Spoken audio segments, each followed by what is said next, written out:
Welcome to Flat Earth Debate, Uncut and After Show.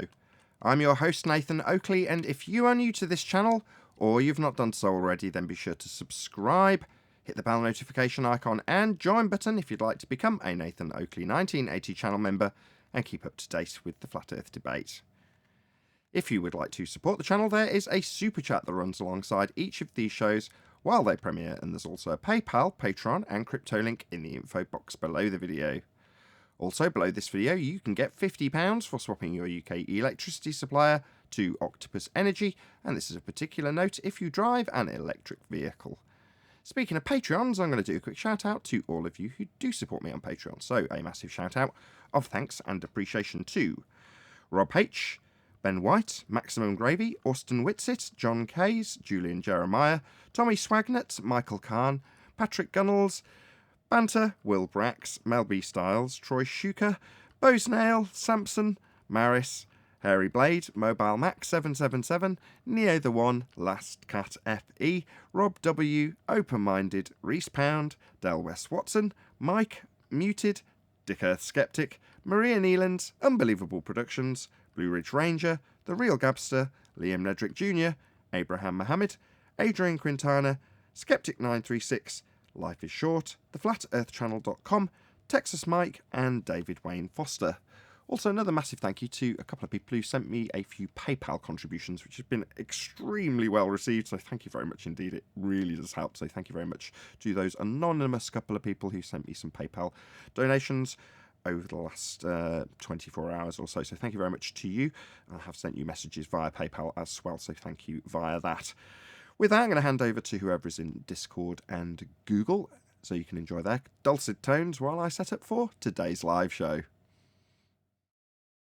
Rolled off the table and onto the floor. Then my poor meatball rolled out the door. It rolled in the garden and under a bush. And then my poor meatball was nothing but mush. Mush was as tasty could be. Early next summer, it grew into a tree. The tree was all covered with beautiful moss. It grew lovely meatballs with tomato sauce. Nice. I never heard that one. We used to sing it like on top of Old Smoky. On top of Old Smoky. Yeah, that one. Well, you sing that. I'll throw it in the chat real quick. I know my wife, she used to read every one of our kids The Giving Tree. I don't know if you ever heard of that book, The Giving Tree. No. For some reason, that doesn't ring a bell.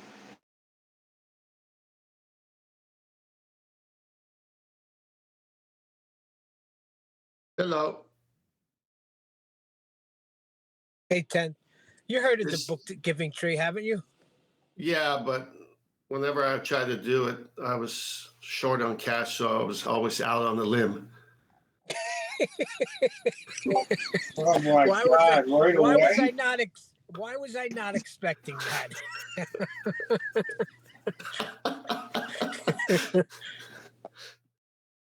I had nothing to leave behind. Oh, stop it. Stop it.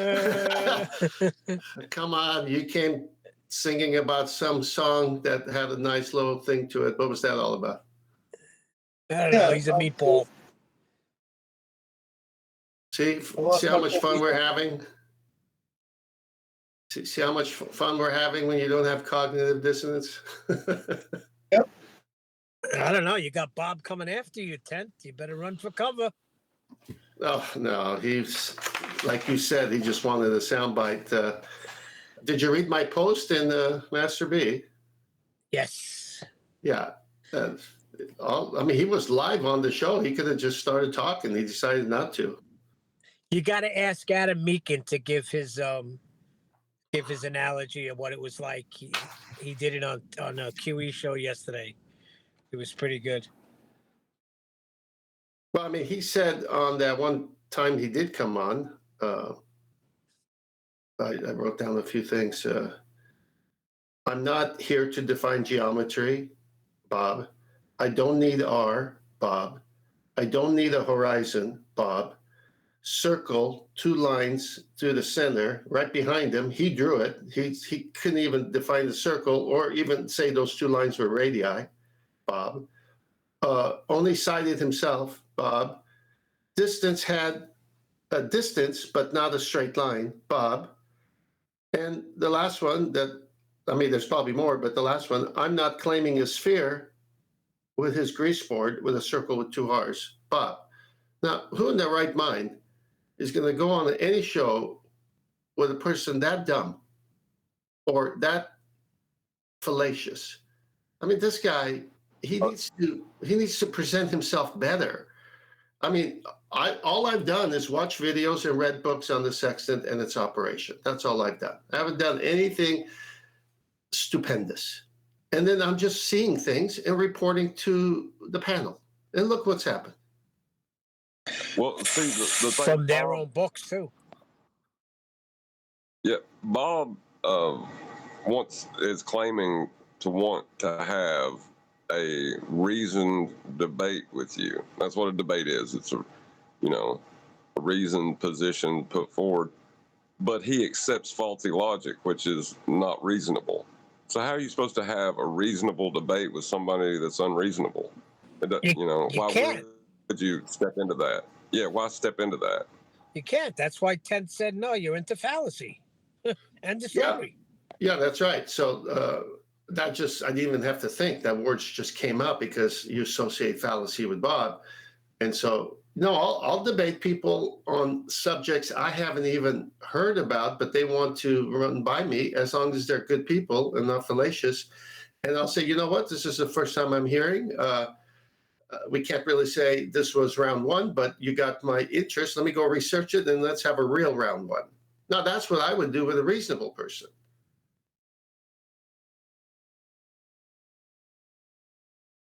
Yeah, but the whole reason he come in was he wanted to try to get a soundbite, or he's going to use that for a soundbite. Which is, it's just a hollow victory, Well, it's not even a victory. That could be the reason he came in. That could be the only thing he got after he got denied. So it's become the reason. His motive as to why he came in, we'll see. If he starts using it as a soundbite, then you're spot on. But it's like that is something everyone could see. So it's not like I'm going to walk away thinking, oh, I'm embarrassed. No, he's the one who says I don't need R. He's the one that says I'm not here to defend geometry. How am I going to have a debate on the Sextant if you're not even going to know geometric terms? What's a right angle, Bob? Well, it's like getting beat up in a schoolyard, and then you have enough courage to maybe come back. But usually when you come back, you tune up on your fighting skills. But I don't know what he could have tuned up on. Number one. Over. Well, it's so over. Number one, you have to agree on terms on geometry because I'm going to put you to the task and say, what's the right angle? And you got to answer that because everything I'm reading, as Neil said, from their publications says you need a right angle. Well, it's one thing to get him to agree on terms, but the terms have already been agreed on. He's just going against, 2,000 years of geometry is what he's doing. Right. That's better said. Well, that's exactly what you just said. The terms, I have to agree to those terms. I don't come in there and give my 2 cents to polish them up. I just have to accept this is it.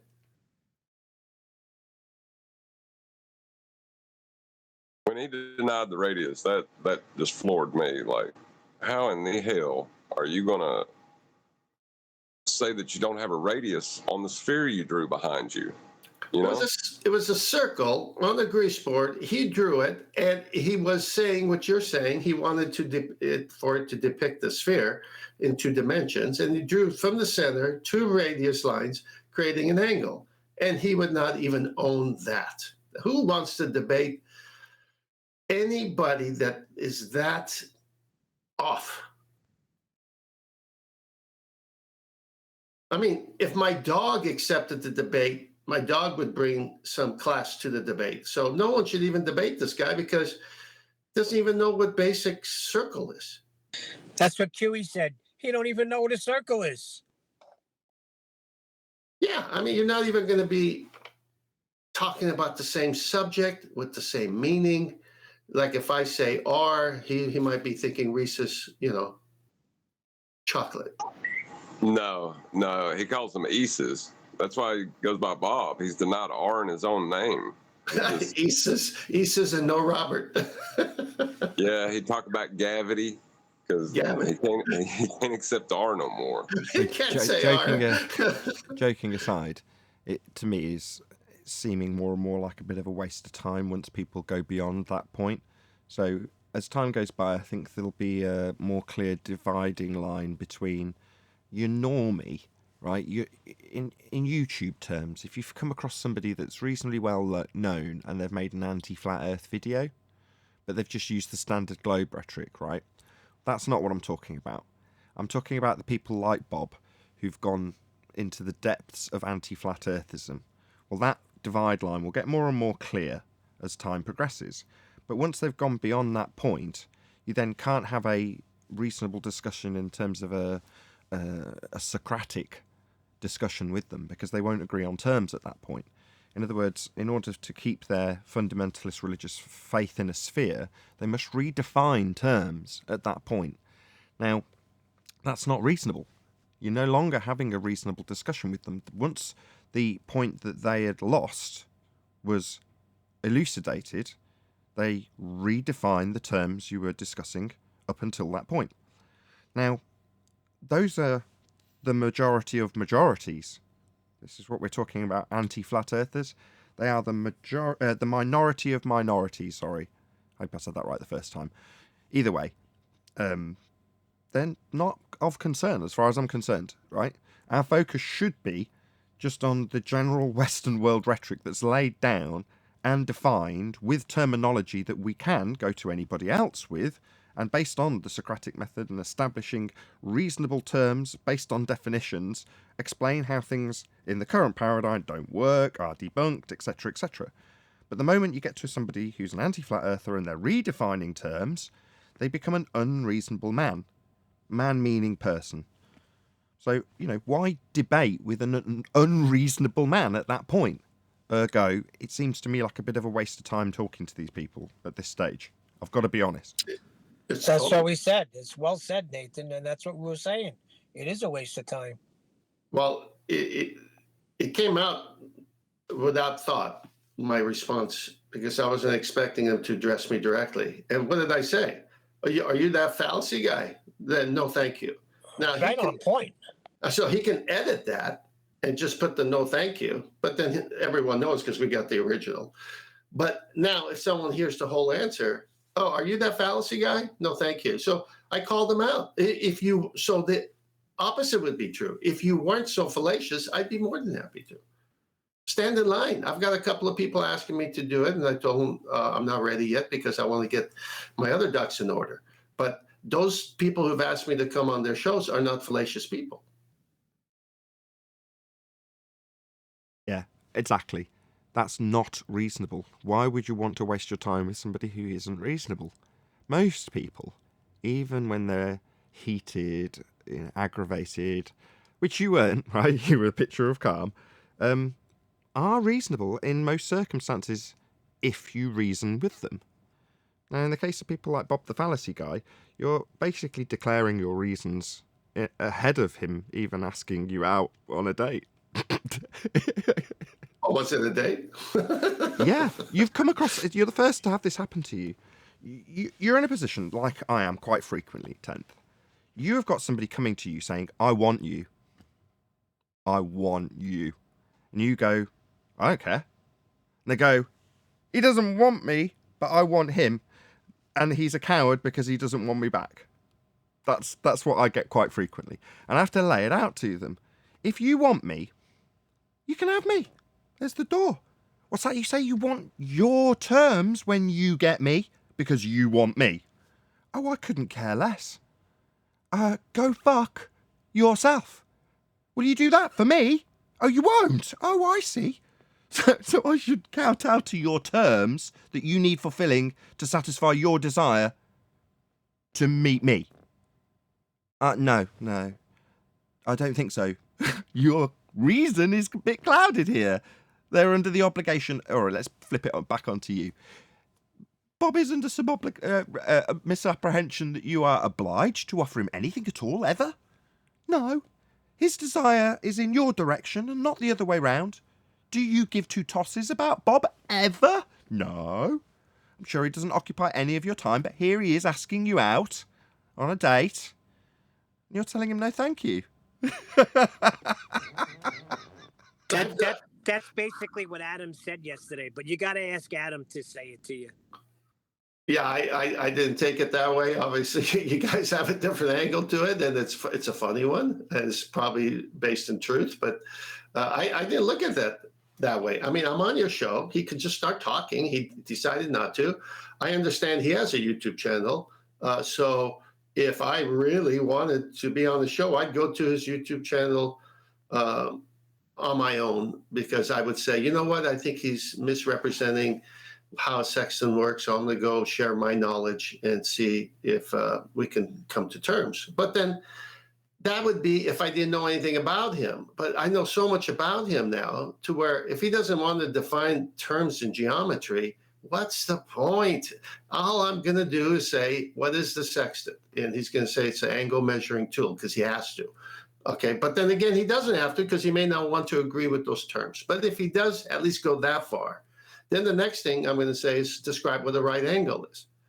Describe any angle. What's a vertex? Start basic. And then I'll say, okay, well then the sextant cannot work on a curved surface. End of story. All my other interest in the sextant is extra. It's just to understand the game that they're playing. The argument is over by the fact that the tool could never work on a curved surface. It's over right there. But if he could just shut you up, if he could just stop you saying that, it would ease his pain significantly. Now, please, can you come to his turf on his terms so he can tell you what's what to ease his pain? No, I'm good. It is funny, I guess. I don't know. I don't look at that way. I think anybody can pick up the books I picked up and start reading and come up with the same thing, as long as they're open-minded. But that's what's the problem, Tent. They have hold on, same just books one you sec, Neil. picked up. I tell you what you should do, Bob. What you need to do is design a website and put 10th Man's face with little hearts around it on the website, and a countdown timer for how long has elapsed since your desires weren't fulfilled from 10th. That's what you can do. If you want a template, go and get it from Rhetoric. He's got a beautiful template about how his desires in my direction aren't being fulfilled and how long they haven't been fulfilled for. As a constant reminder to him how much he cares about me. I was just going to ask you, didn't somebody have a calendar on you? Yeah, rejection's a hard thing. People dealing with it in different ways, Neil. I don't know. I can't explain these things. Red's Rhetoric had a timer on you. That's right. Well, then I should expect a wonderful February 2022. I should get some gifts.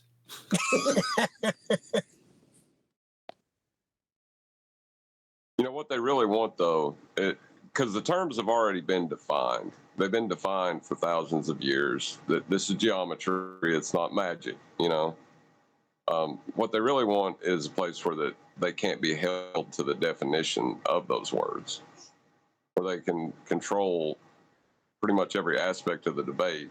So when you got them in a corner, all they have to do is shut you up and conflate the point. That's what they're desperate for. Yeah, they had an attempt to build that structure in the form of Einsteinian gravity, right? That's why, in many ways, we hear gravity as a rebuttal to everything, because that was what that temple was built for. Now, that temple collapsed in the odd set of quantum mechanics, and also it eradicated the previous understood, parroted as a force gravity, which is still being parroted now. Just they've changed the ownership of the shop, and the name has remained the same. But aren't they just deceiving themselves?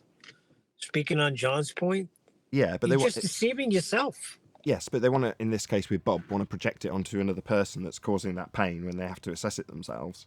So if you can project that onto the messenger, in this case 10th man, then there's some sort of delusion that that will resolve their pain in some way. I don't know. I've seen it for 5 years. That's what they do.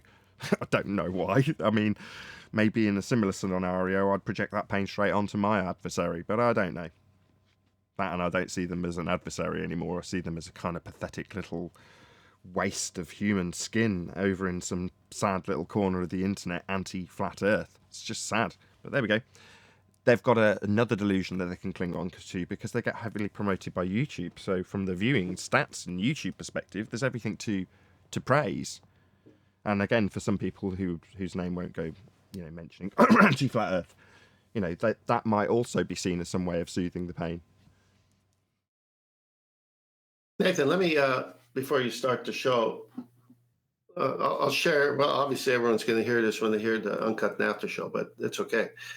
This is, I said a couple of days ago, it's going to take 2 to 3 years. It might take longer. Hopefully, that's sufficient enough because there's so many other things that I'm spotting once the Sextant operation has been defined by them in their own books.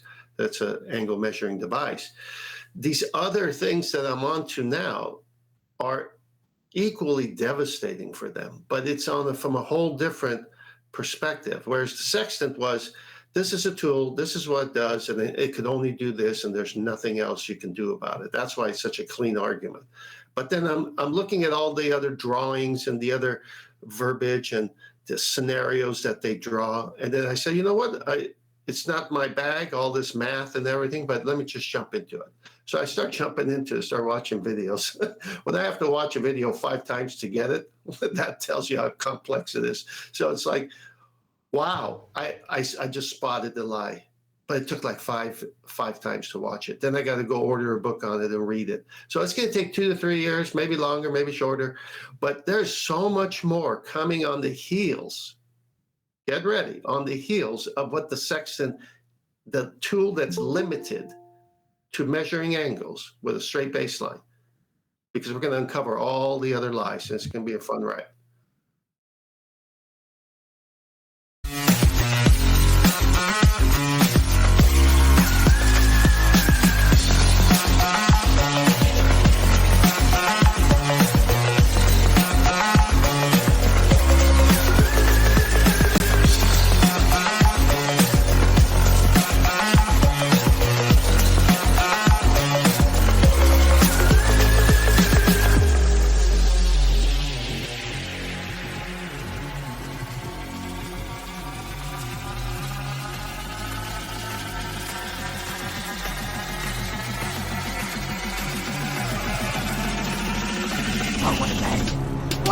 Welcome to Flat Earth Debate Live.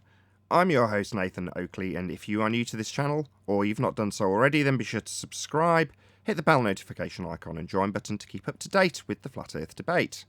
If you would like to support the channel, there is a super chat that runs alongside each of these shows while they are live, and there's also a PayPal, Patreon and crypto link in the info box below the video. Also below this video, you can get £50 for swapping your UK electricity supplier to Octopus Energy, and this is of particular note if you drive an electric vehicle. Most importantly, if you'd like to join the discussion, simply mute the page you are currently watching, then click the link in the info box below this video to join the panel and express your views on the nature of Earth. If you do join, please don't swear. If you do, you'll be ejected, and if you are, please don't try to rejoin the stream using sock accounts. You'll be warmly welcome back on the next stream. Please also share the show on social media. Sharing the show obviously increases the live audience, but this in turn increases the chances of a more diverse panel, so please share the show. Now we are joined by 10th Man, Arwin, Neil, Refracted Curvature, and a whole bunch of people in Discord, so welcome one and all.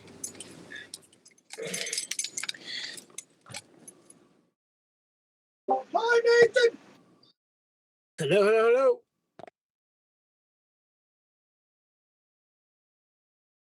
I'd be enthusiasm level about 5, maybe 10%.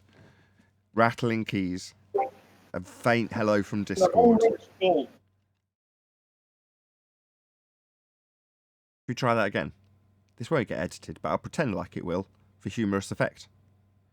Now, we are joined by Arwin, 10th Man, Neil, and Refracted Curvature, and a whole bunch of people in Discord. Welcome, one and all. Hey. Hello. How's it hanging? Let's get it on. Oh, that's so It's sweet. Wednesday. It went from 5 to 10%. What's to... up? What's up? What's up? Oh, latecomer.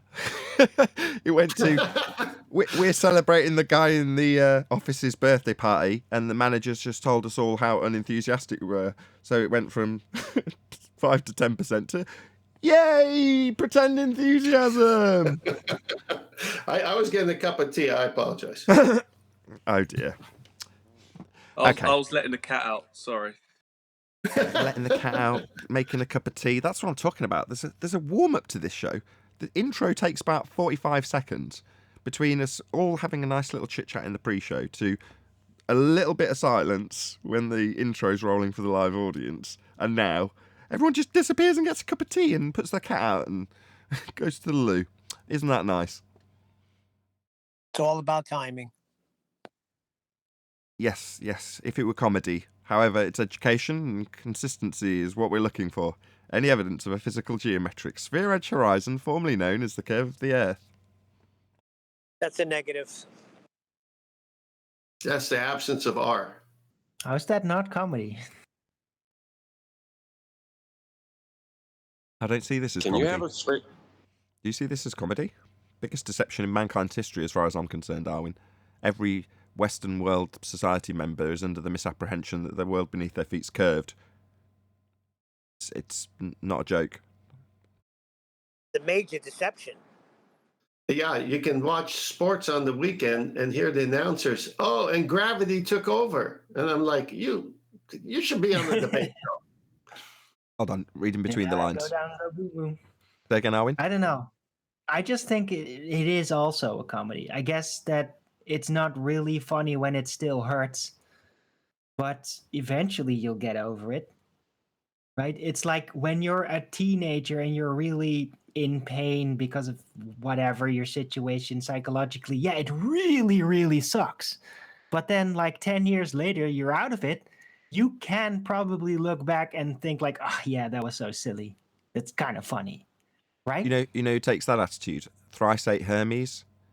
So occasionally he does go on a bit of an anti-Christian rant. So I know 10th Man's hopefully appreciative of his sentiment, chew the meat, spit out the bones, all that sort of stuff. So disclaimers aside, he does his videos to a backdrop of a morose-looking court jester dressed up in, tights and the full-on spiky hair thing with the bells on the end, and just sort of slumped in a seat.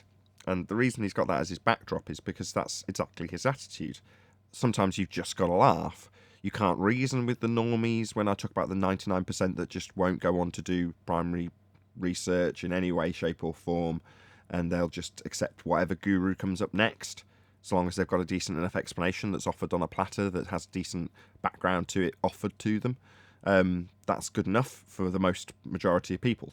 And if you try and sort of tell them that they're just following yet another model and yet another guru and yet another structure that's going to ultimately control them, you end up bashing your head against a wall. So what's your alternative? Go nuts? No, I'd say laughing is probably one of the few options left at that point. You can't. What else are you going to do? You've got to kind of shrug your shoulders and go, oh, what are you going to do? Okay, Right. fine. Right. That seems like a better option than just holding on to the misery forever, because it's not going to go away anytime soon. Right? What's more productive? Holding on to the misery or just trying to see the comedy of it? One more thing, just one thing, Senth, just one thing. So when you say misery, what you're actually describing is your empathy that you're letting go of. So in that instance, your misery is only because you see the pain of someone else who's trapped in that system and doesn't have the wherewithal to do what you have done. And you're hoping to pass that on to them in some way when they express their ignorance or their ability to just find another guru or model, and you try and explain to them, no, try and have some critical thought of your own and just assess it with on its validity for yourself after your own research. And they go, yeah, I have. And then they tell you what someone else has told them that they can just parrot back. Now, don't get me wrong, for a lot of things which I discover every single day, I still do that. even linguistically, we're all programmed to do it. So don't get me wrong, I'm no angel in this regard. But when you're trying to appeal to somebody on something that's fundamental, like the shape of Earth, and they're just not getting it or redefining their terms, you know, you're wanting to release what you're saying is that pain is actually your empathy for their pain that you're kind of trying to relinquish yourself of. And you become apathetic, right, basically, don't you? And then you start laughing at society and go, it's just fucking stupid, isn't it? Look at it. I was going to comment on Arwen's precise words. If someone's holding on to misery, there's conflict in their life. As you know, I used to be in sales, and I would run into a situation when someone thought they had the better product. And obviously, they might or they might not have the better product until a comparison is made. So I'd say, well, can I at least compete for your business? And if I do have a better product at a better price value, would you consider buying from me? And they said, well, yeah, I guess so. So then I said, well, can I see your product? Can I see the paperwork? Can I see the contract? Because I was in financial services. So I'd read through their contract. I'd spot everything. I'd come back. I'd say, okay, now you are happy with this product, right? Yep. I know the guy for years who sold it to me, blah, blah, blah. I said, great. Can I show you a few things that maybe were not brought to your attention? So I showed him those things. Next thing I know, he's pulling out his checkbook. So, yeah, he didn't know he didn't have a better product. So he had no conflict. Arvin's saying they're wrestling with conflict. So they know they don't have a better product. And so they just don't want to give in to the better product. They're not ready to bring out the checkbook. By comparison, the product in this example is heliocentrism. That's what you're being sold. It's a religion, and it does require a sales pitch. It also requires constant re-indoctrination, but that's another side point. But metaphorically speaking, the photocopier is heliocentric system as a religion. And the cash transfer, the cash exchange, is mental currency. How much time has been invested? How much have you dedicated your life towards this particular paradigm, this particular religion? How much are you invested in it? Now, that doesn't necessarily mean money, but the analogy translates across perfectly. A good example. I don't always like your photocopy stories, if I'm honest, 10th, but that was a good one. Well, It's like betting on a spiritual stock market, but you know where it's going to end up. Well, I give you permission. Hang on, I give you permission to copy that or a close facsimile. It's okay, Nathan. Perfect. I mean, again, in the analogy, if that person who has already invested in their photocopier that they've got on their shelf and you're going through it 3 years later to try and get them to buy another one, and they're looking through the contract for the old one and assessing things and deciding whether or not to reinvest, there is a certain type of person, and we're now talking about anti-flat earthers, who are so emotionally invested in the photocopier that they will redefine the terms that they have signed under the contract to you who is pointing them out to them. No, that word doesn't mean that I'll get stiffed if the ink runs out.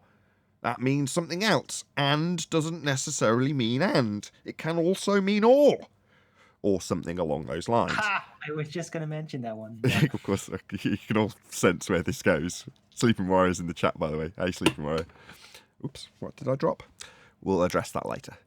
Anyway, yeah, so that person becomes unreasonable at that point. And we were discussing Bob's asking 10th man out on a date in the pre-show and saying that his disclaimer prior to being asked out was that, are you the fallacy guy?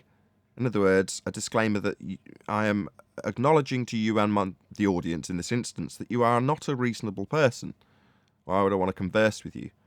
As much as we make light of it by calling it a date and talking about Reg Rhetoric's countdown timer after wanting his desires in my direction to be fulfilled and not having them fulfilled, and now his angst in regards to that, like some vampy teenage dick putting up countdown timers in that regard.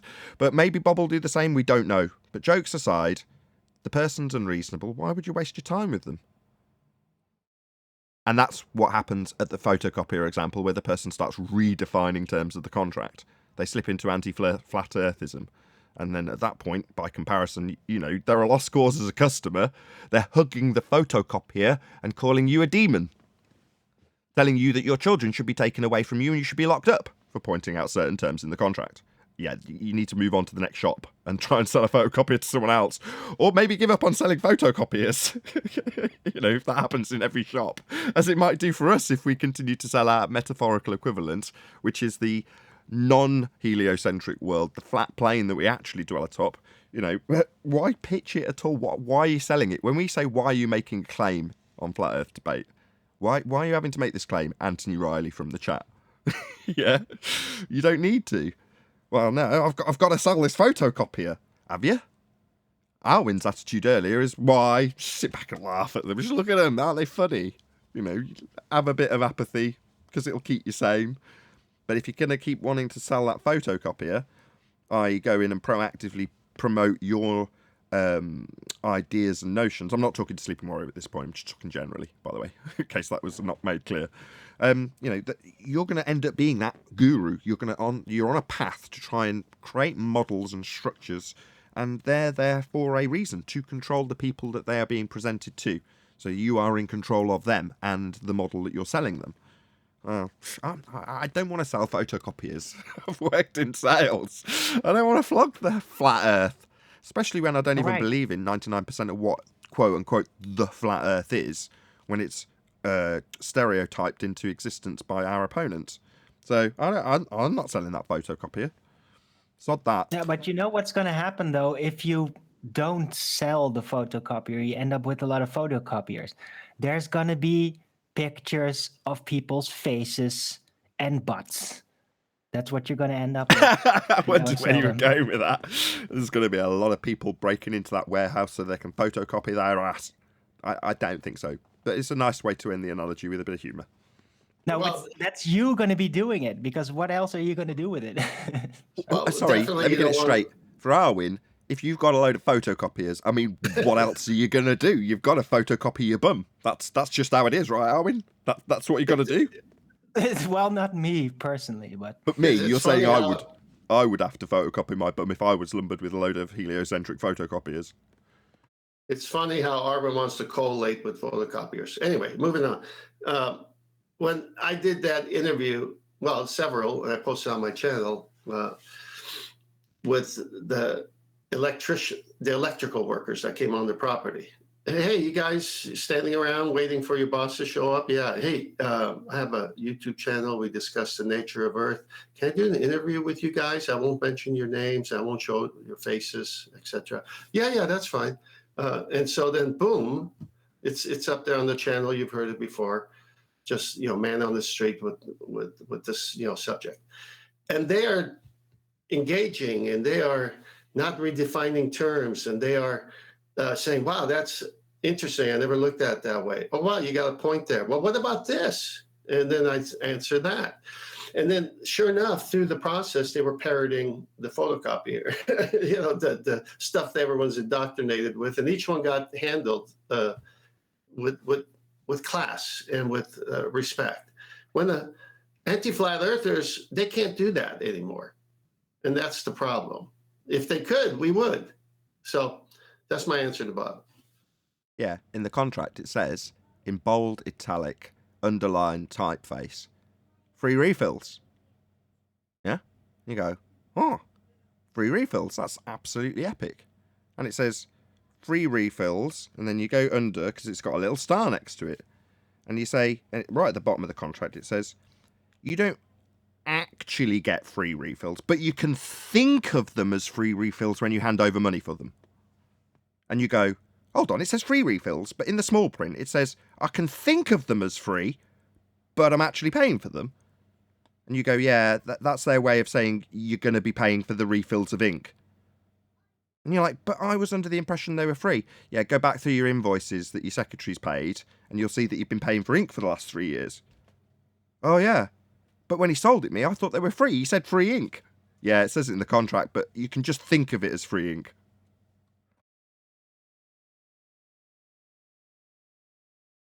No, thinking of it as free ink makes it free ink, because the secretary's paying it, and really that's a business expense, so it hasn't gone through me and my salary that was taxed, so therefore technically I didn't pay for it, and he told me that I wasn't going to be paying for the ink, so technically he's right, so technically I did get free ink. Get away from my lovely photocopier, I love it. Don't take my photocopier away.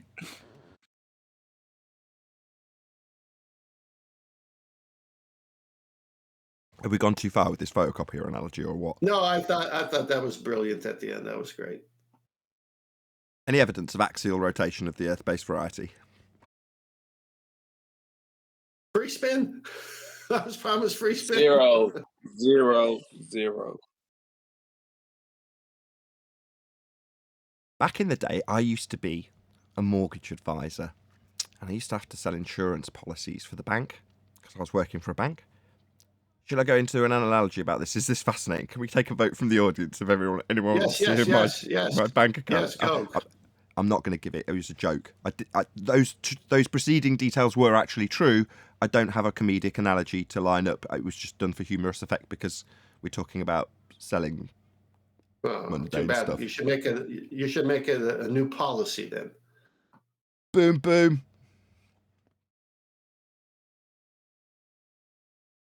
Axial rotation? Anybody at all?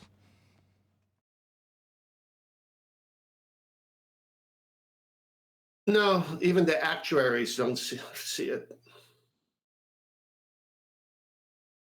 What about a self-perpetuating molten iron core at the centre of a presupposed spherical Earth? Yeah, you can need R for that. Everything for their model starts with begging the question, and so R is that main thing that you need if you live on a sphere. So most of these, I'm just happy we have these short answers now. The guys in Discord, while we're going through the housekeeping questions, I know for a fact, having watched other people's similar platforms to this, that familiar names, I just can't tell you who, from the Discord server that I'm looking at right now down the list, are out there, and you are banging these drums and having these arguments. So I know you've got some experiences to share with us in terms of these questions. So feel free to pipe up if you're out there in the thick of it, which I know some of you are. Unless I'm wrong and everyone's going to go, no, this is the only place I exist in because I understand that if I leave here, I will be banned and never allowed to return. Which is the case? You guys do go out there, or are you feeling the obligation and sting of my insistence that you're not allowed to go anywhere else? Nice play. I'll go into Gem Pandas every now and again when I can. But it's just the same old rubbish that they keep spitting out there. It gives you a headache after a while. They're not listening to what you're saying at all. They're just coming up with silly excuses. Oh. And when I say something, they're like, "Oh, you're just parroting what Nathan Oakley and QE are saying." And what can you do? Well, to answer the question directly, take ownership of the argument. Tell them you're saying it because you are. Yeah. That's what I'm saying now. That's exactly what I'm saying. But they still just say the same old thing, and you just feel like you're hitting yourself against a brick wall. So I'm just tired of repeating myself all the time. Imagine if the tables return. That's just a dusty old Neil deGrasse Tyson argument, therefore I'm not even going to address it. Oh, they hate Neil deGrasse Tyson. Every time I bring him up, they hate it. Absolutely hate it. No, I mean, they're saying, no. I mean, the other way around. So I realise we use Neil deGrasse Tyson as a hostile witness often, but I'm saying if the scenario was reversed, you went in and then they presented you with Neil deGrasse Tyson's claim that Earth turned underneath a football to cause a winning field goal. And you said, that's just a Neil deGrasse Tyson claim, I'm not going to address it. That's a dusty old NDT argument. Why would I even address it? Let's move on. Yeah, pretty much what you just said. Yeah, that's exactly what it is. Pretty much like that. Well, how do you think that would go over, is what I'm saying. If the tables were turned and we just said, well, I'm not addressing it because X, Y, and Z made the argument, when you're making the argument, or they're making the argument, they're telling you Neil deGrasse Tyson's got a claim that this football drifted through the goal because Earth turns beneath 15 degrees an hour. It was Coriolis deflection. He made it clear. He said Coriolis. So what have you got to say, Mr. Flat Earther? Response, I don't address Neil deGrasse Tyson's arguments. It's just Neil deGrasse Tyson. Oh, well, that's a winner. That's a cracking rebuttal. Yeah, but that's exactly what they say. That is what they say to you. That what you just said, that's exactly what they say to you. So it's just pointless having a conversation with them. Pathetic. Don't forget, they'll also say how rude Nathan is, and that's why they don't come on the show, because they don't have a chance to speak because he's so rude. Aw. Well, can I address? Let me clear my throat first. Dun, dun, dun, Okay, I'd like dun, to dun. address that. Go ahead. All right, let's go that way. Nathan's rude. What about his argument? That's my point. I know that's your point. I just want to. These people have never debated someone and had emotions and rudeness. And okay, so if they're going to say he's rude, but they don't give you the reason why it got to that point of name calling when they were the cause of it by fallacy after fallacy and omitting things when they should just say yes or no. Is this what you believe? Can we agree on this definition before we move on? What are you here for? What are you saying? And when they start wearing on the patience of someone, it's going to turn into a different debate. And so you see, he got mad at me. Yeah, but you were hesitating and outright not answering his questions for 20 minutes. They brought it to that point. That's so silly. Again, it's down to reasonability in terms of who's being reasonable and how far can you push that before it seems unreasonable by your opponent. So if you can dodge a question for long enough for your opponent to get angry, you can then use that little fallacy and go, oh, they're being rude. Okay. Well, then you don't have to answer the question that's been put to you 25, 30, 40, 50. I've put questions to people in excess of 100 times. I'm not even joking. I've counted them off in excess of 100 times. That's happened more than one occasion. It's actually currently up to 40 with Blue Marble Science. I've asked Blue Marble Science where he gets the R value from. 40 times. That will reach 100 eventually. Every time I see him, I ask him the question. Well, we're witnesses to it. It's not as if we What does that heard. Oh, go on. Sorry. Yeah, I was about to say, what does that tell you then if he's not willing to answer the question? What does that say? He can't answer the question. The measurements for R have been debunked by the Black Swan. They just can't accept the debunking and being posed the question of where you get an R value from. When it's been debunked, there is no answer. So they have to dance around it. He attempted on 4 separate occasions to reverse the burden of proof onto me and ask me why I'm suggesting he needs an R value. Laughable. But that's them squirming. Like, I had to explain to him how the burden of proof reversal fallacy works. And he did it 4 times. And with everybody paying attention to what's going on between me and Blue Marble, he's essentially repeating the same fallacy over and over again with me detailing what the fallacy is until the chat around him are telling him, no, reversing the burden of proof. He just doesn't get it. And everyone around him's going, yeah, he's really thick, isn't he? My God, he's had to explain to him he's still using it. And I'm going, good dog, go on, do the same fallacy. Tell me to tell you where R comes from and why you need it again. Or he'd deny it. Why do I need an R value? Or he'd try and get around it by saying, oh no, it's an ellipsoid. Not got a regular R value. It could vary. Anything to get out of it. Just like, it's pathetic. We've debunked your R value. They damn well know it if they've got half a brain. Which, that's touch and go with Blue Marble. He is pretty damn thick. I'm not just saying that to be mean either. He is genuinely quite stupid. By the way, I love when you do that. It's hysterical. Do what? When you have them, when you're repeating the same thing over and over again, they're not catching on. Yeah, in that case with Blue Marble, I'm on like X30. Where'd you get the R value from? And his idea of trying to answer it is to demand I tell him where he needs an R value. Further to that, asking where there's an R value in Cavendish, whether or not he would even need an R value for gravity. These are things he's putting to me as responses, Blue Marble, that is.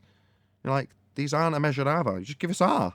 Hence, it goes on and on and on with me asking for R, because the responses are, it's an ellipsoid, I don't need an R. At one point, he claimed Sticks and Shadows, and about 5 people piled in. It's great. But, that's what they do. God. They pull on what they know, right?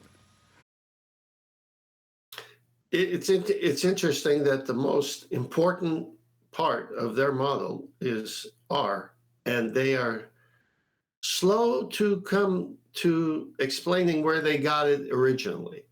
It tells you that they've lost right there. I mean, it's like buying a car and the salesman saying, yeah, this car can go 0 to 60 in 2.8 seconds. Great. Can I see the engine? No, don't open the hood because there's no engine in there. And don't ask me to show you one.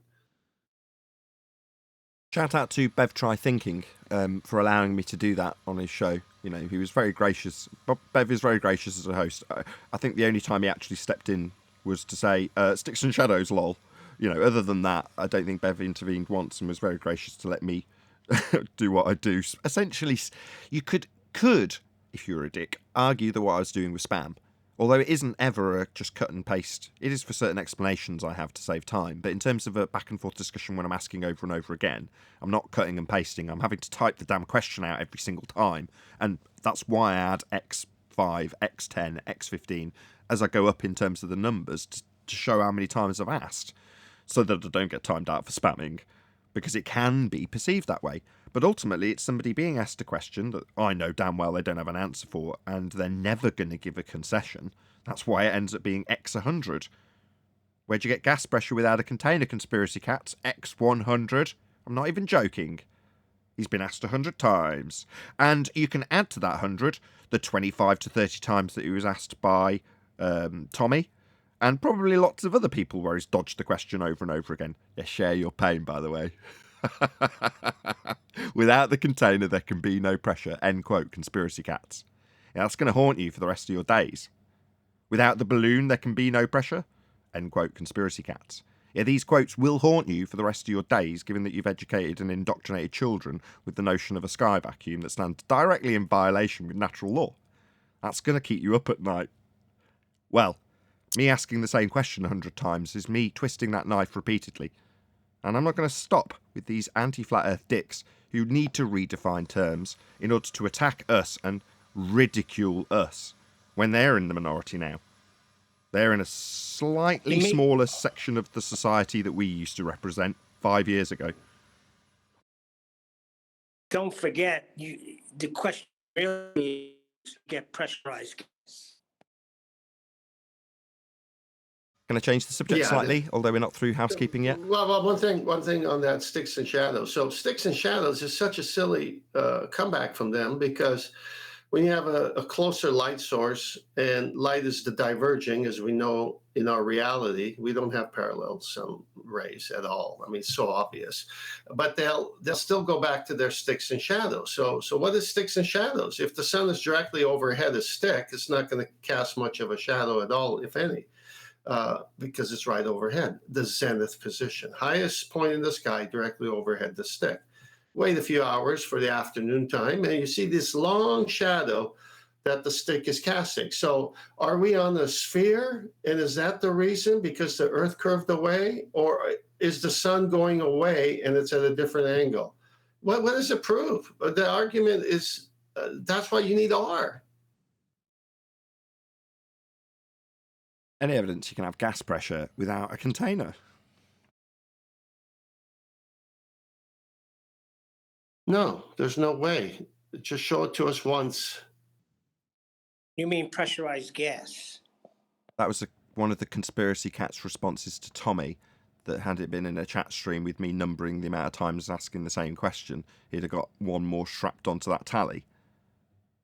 How do you have gas pressure without a container? I think you mean how do you have pressurized gas? Moving on. No. You've got a second law of thermodynamics sky vacuum claim. How do you have gas pressure without a container?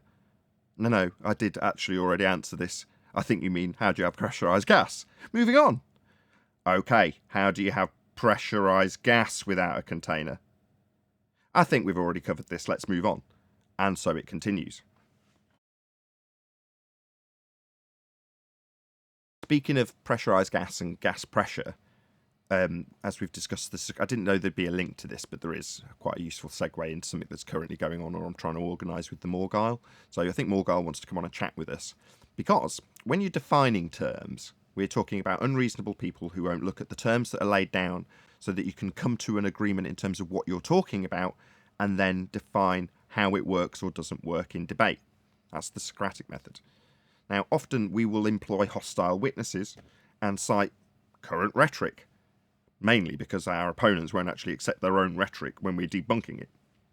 Now, in many instances, there are certain conventions that are laid down, certainly with gas pressure, and if it was a debate with Morgile, which it isn't, there would be a disagreement at this stage, because there's a part of the defining of terms when it comes to gas behaviour, specifically the high-speed interactions, collisions, elastic thereof, that at that point we'd be into a back and forth with Morgile about that if he was on the globe side. In other words, we wouldn't be able to come to terms. Now, the reality isn't that at all. Morgile's on our side. He's very much a friendly, very intelligent guy, good guy. So big shout out to Morgile. Subscribe if you don't know who Morgile is. Go and subscribe to him. So wealth of knowledge, very good guy. Anyway, that's something that I think, based on his last video, he wants to chit-chat basically with us about in terms of defining those terms. So it's not going to end in an argument because we've not got anything to be arguing against him in terms of debunking a paradigm that is putting alongside some of these terminologies for gas and their behaviour.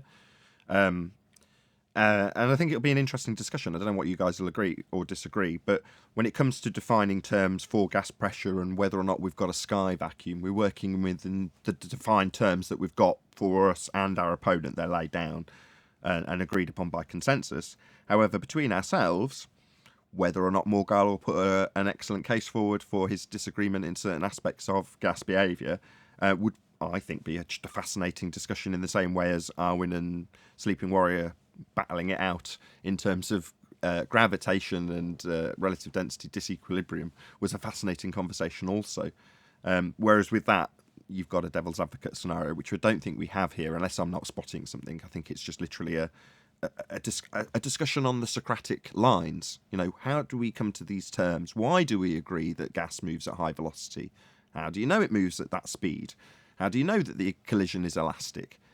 You know, in terms of, does that change the argument against a glober in terms of if I describe how a steam engine works and how more's going in and the pressure's going up because there's more gas, etc., etc.? The whole argument still hinges around the fundamental principle of the housekeeping question. How do you have gas pressure?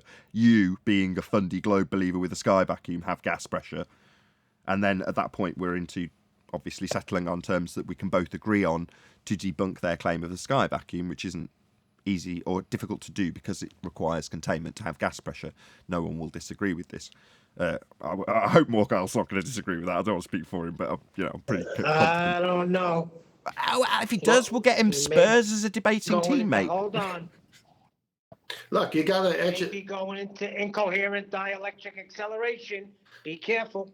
Whether he does or not doesn't matter. This is an educational show. If he wants to come and discuss gas pressure or pressurized gas or container or what's elastic collisions, fine, come on. I mean, why are we treating this any different? We're not. I mean, I already prefaced it by saying that unless I'm not seeing something, I didn't see any model that's being punted. The flat Earth debate, remove the flat bit, it could be Earth debate. And like Witsit found out, who's one of my patrons, so there's obviously no love lost between us, and I like Witsit, I think he's a good guy. But when he presented his claims, they got pulled apart in the same way as a fundy would.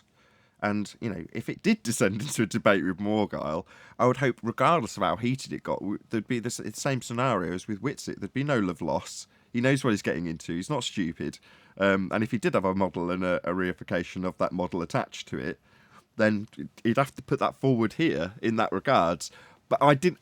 Maybe it's just because he's a mate, or I like the guy, or we've got a history that I'm like, nah. Surely he's not coming to debate us. Well, maybe he is. Maybe I'm missing something. We'll see. Maybe this will get more interesting than I first thought. Well, whether he's here to debate it or not, or offer a model, what's the difference? I mean, the scale is from anti-flat earthers to very reasonable people on that side. And on our side, if someone wants to discuss a particular, just come on the show and discuss it. I mean, I don't know why the red carpet has to be rolled out or make a big deal out of it. Because it's Morgile. We're not saying that. Excuse me. We're talking about Morgile. He's ace. I don't know Morgile. Exactly. I do. Morgile. That's right. Well, okay, I do. And yeah, he will get the red carpet rolled out for him. How dare you? All right. I'm just answering it from my perspective. If I knew the guy, I might feel different. I don't know.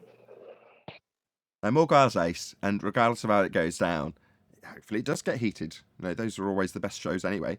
But like I say, having known, I know what Morgul's been subjected to.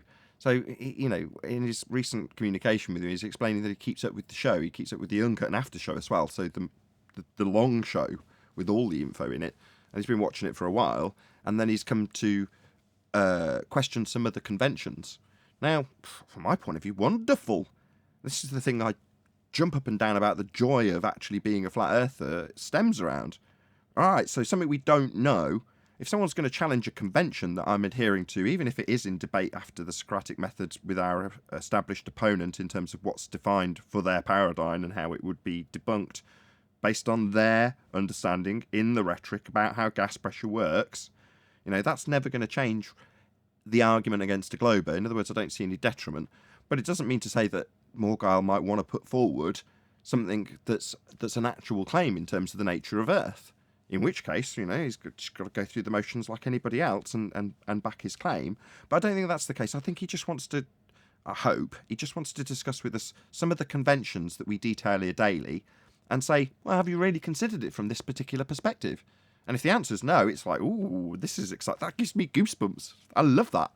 Yeah, challenging. No, now that you put that context in it, this is really good. If he's been listening to the Uncut and After shows, he knows the shows, not just for one show, but the duration of all the shows. He's even subjected to my puns as well. And so, yeah, I'd love to hear his perspective because he might see something we're not seeing, and maybe he brings it to our attention. Exactly. That's what piqued my interest. It's like, Morgul's paying attention. Great, that's nice. But ultimately, he's got a different mind to us, very different mind to us, and therefore he's going to have a different take. And if he's, keen enough to actually get in touch and say, hey, I want to chat with you about this, you're like, that could be extremely exciting, because Morgul's got a great mind. I've got a lot of admiration, a lot of time, a lot of respect for Morgul. When I metaphorically say I'll roll out the red carpet for him, that's what I'm trying to say. Yeah, that's fine. I've never talked to a Morgul. Anybody hearing me? Yeah, through everyone else. But go ahead, Neil. We 5 times and got talked over.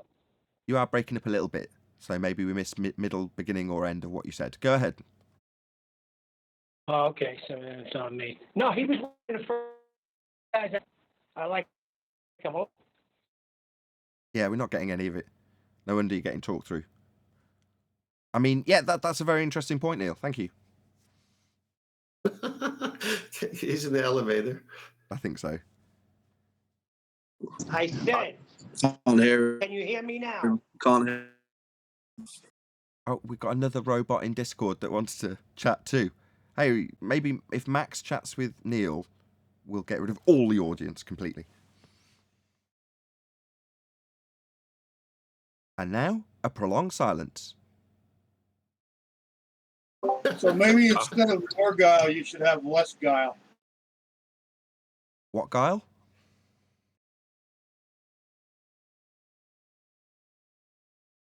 Really? You didn't hear that? I heard it. Instead of having more guile, you should have less guile.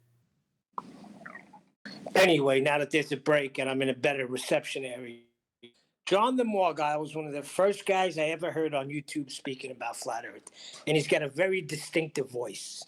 Should have been on radio.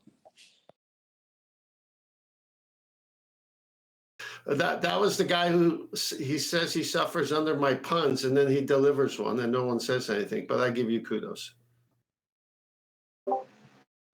Thank you. Am I still not being heard? Yeah, we heard. I was going to agree. I just didn't see what anyone else was going to add first. Neil, it's all good. Okay, I'm not sure you hear me because I'm in a bad area. I'll just go on mute. Yeah, same here.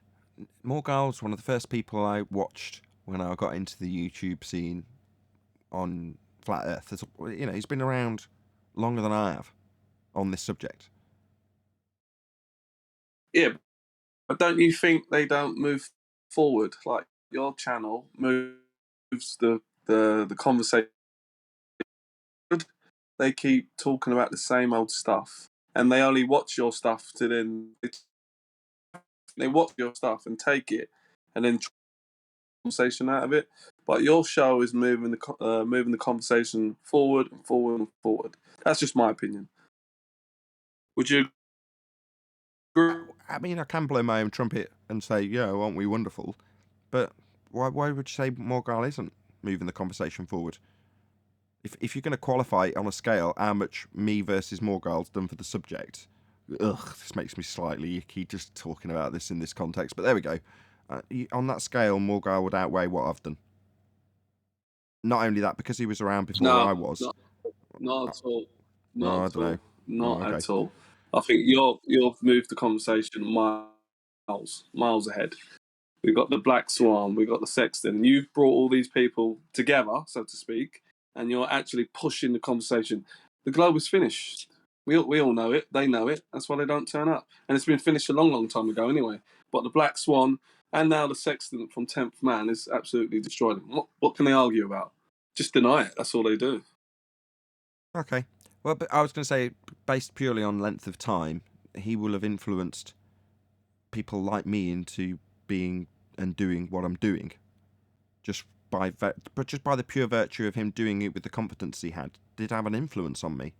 So if you're going to say, well, you know, you've done more, it's like, well, I was directly influenced into doing what I'm doing by Morgal. So, you know, look, I can blow smoke at Morgal's ass all day long because I think he's ace, and that's what I'm going to do. And if you disagree, more power to you. You know, if you're going to say I'm more influential, I don't think it matters who's more influential, if I'm honest. But he's been a big influence on me, and that is important to me. Yeah, what about Mark Sargent? I think he's the number one for me. He's actually opened my eyes up personally. Without his flat Earth clues, I probably wouldn't even looked into the subject. Okay, I mean, well, that's just another one. Okay, well, last time I sat down in person with Mark Sargent, the conversation was about azimuthal equidistant projections. And Mark explained to me how he uses that azimuthal equidistant projection as a tool, how he doesn't reify it. He was a reasonable man discussing his methodology to me. But read between the lines, I'm taking up an issue with him. Now, a less reasonable man, because Mark's incredibly reasonable, could be quite put out by that. Yeah, he wasn't. He was perfectly amiable with me and alleviated any concerns I had. They were my concerns, my problems. Mark didn't have to deal with them, but he did. He was gracious enough. And, you know, over the years, I've kept in good contact, probably better contact with Mark Sargent than I have with Morgal, if I'm ruthlessly honest. But in terms of, again, it makes me feel a bit icky saying who's more influential, because, again, equally, I'll probably take less issue with some of the things that Morgal, who's very different in terms of his presentation style to Mark Sargent, in terms of the level of influence. You know, and if I was to say, well, number one for me would most definitely be Matt Powerland. That was the person that first gave me the information. Now, a lot of people turn their nose up at Matt Powerland. He's not to everyone's taste, and therefore you could say, well, he's not that influential. I fundamentally disagree and say that there's a good chance that if it wasn't for Matt Powerland and Morgal, the momentum wouldn't have got going. Yeah, Mark Sargent's a massive influence, and I'm in no doubt that Morgal watched his videos early on like everyone else did. But yeah, there was a lot of stuff that Morgal covered that was more advanced. And no offence to Mark, Mark's more than happy, and Mark's got an exemplary knowledge of this subject. You know, he also watches the show, knows what we do here. He's had plenty of conversations with me over the years. And, you know, that exemplary knowledge is simplified for people who are coming to the subject new. Morgal's the other end. Morgal's much closer to the tip of the spear than Mark, but Mark's possibly more influential than Morgal because he's keeping it at that level that people can look at with use of an azimuthal equidistant projection, a paradigm change from a visual perspective that they hadn't even thought about before Mark presents it to them. Now, like I say, Morgal doesn't really do that. It's the other end of the spear. Nathan, I don't think the caller's intention is being understood. At least the way I'm hearing him say it is, it's not subscriber count. It's not how long you've been in the argument. It's cutting edge. And you've said it. We're on the cutting edge. So he's recognizing the newer arguments. We're not stuck on the same old things and making 10 chapters about the one thing that we already have one chapter on. We're moving forward. We're using the Correct. 2015, 2016 Correct. arguments. They're fine. They got us here, but we're not stale. We're a flowing river, a pond. We're not stinking up. Correct. I want to add something before I leave. Oh, hold on. Absolutely. I We'll want to add just, something quick because I'm going to take yes, off. you can. We'll just say a very quick hello to Adam and then Righteous Force. Go ahead. Hey, Adam. Afternoon, guys. Sorry I'm running late today. Hope you're all okay. Yeah. Hi, wonderful. Righteous. Hello, Adam. Go ahead, Righteous. We had a little chat, didn't we, on, what was it? A bit of magnets? Right. We had a chat, me and Adam, yesterday. Right. I'm going to say this. Okay, let's say there's different levels in the FE community, right? And let's just say we're the more advanced. I'm not saying we are, but let's just say we are, okay? At least in one aspect. And if there's somebody lesser in the community, he still has just as great a part. Because there's different, how do I put it? Entry levels to this community. And even the lesser ones are just as great as the greater ones, is what I'm trying to say.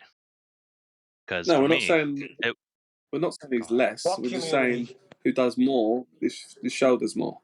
That To is move the exactly what we're conversation doing, forward. No, Max. no, you're missing my point. Hold on. Yeah, we are doing that, Max. Let's not beat around the bush here. All right, well, you basically guys got what I'm saying. For me, example, Red's rhetoric got me into this, okay? That just goes to show you, okay?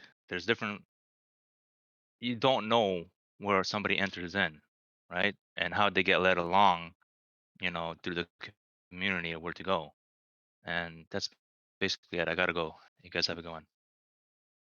I don't think I disagree with Righteous, but I don't think that's what the caller's intending. The caller's intention is not the value of the person. It's the current argument is moving here and it's cutting edge and new ideas, and it's not stuck in the same ones that everyone holds. So it's like, if you're a flat earther from 2015 or even earlier or to now,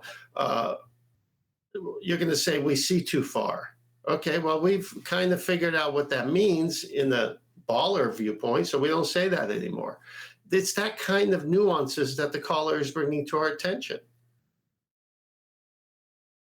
Correct. Okay. He's actually keeping us on our toes. That's exactly what I mean. Yeah, that's exactly what I mean. I'm not saying more guys, nothing wrong with more guys, fine, but he doesn't move the conversation forward, just repeats the same old stuff. Whereas this channel pushes it forward, keeps on pushing and pushing and pushing. And that's what needs to happen. And you guys do a fantastic job. That's what I wanted to say and highlight. And you know what? Let me give, since Adam is here, like I'll call Adam to have him look at something I'm looking at, because I know his perspective and his knowledge of math are much stronger than mine. And before even I could even get to it, he says, oh, by the way, after we do that, let me share something with you. And this is what makes this channel, I think, become what you're addressing it as, like moving forward, is each one of us on our own are still searching and still investigating. So Adam shares a new idea with me, and while I'm sharing my new idea with him, and then guess what? He eventually comes on the show. Okay. I mean, when you talk about moving things forward, I mean, fundamentally, what I understand from Morgal is he wants to come on and discuss something that is an understood premise in the first instance. Now, that sort of base level comprehension or questioning is something that I love. It's something that I admire, and that's all I'm interested in. It's like, I don't know how we ended up in such a long discussion qualifying people's influence, but I mean it's a difficult one for me because you're telling me I'm great, and I love that. I've got to be honest. But by the same token, it's like all I'm interested in is Morgal saying, look, there's a fundamental aspect of something that you argue with. Now, that aspect I'd like to have a look at a base level. Isn't that interesting? I go, yeah, hell yeah, that's really interesting. And that's all that interests. Sounds like he's moving the conversation forward. Exactly. Yeah, absolutely. Exactly. That's it. Shouldn't that be the only bit that's of interest, rather than how influential it's been? But there we go.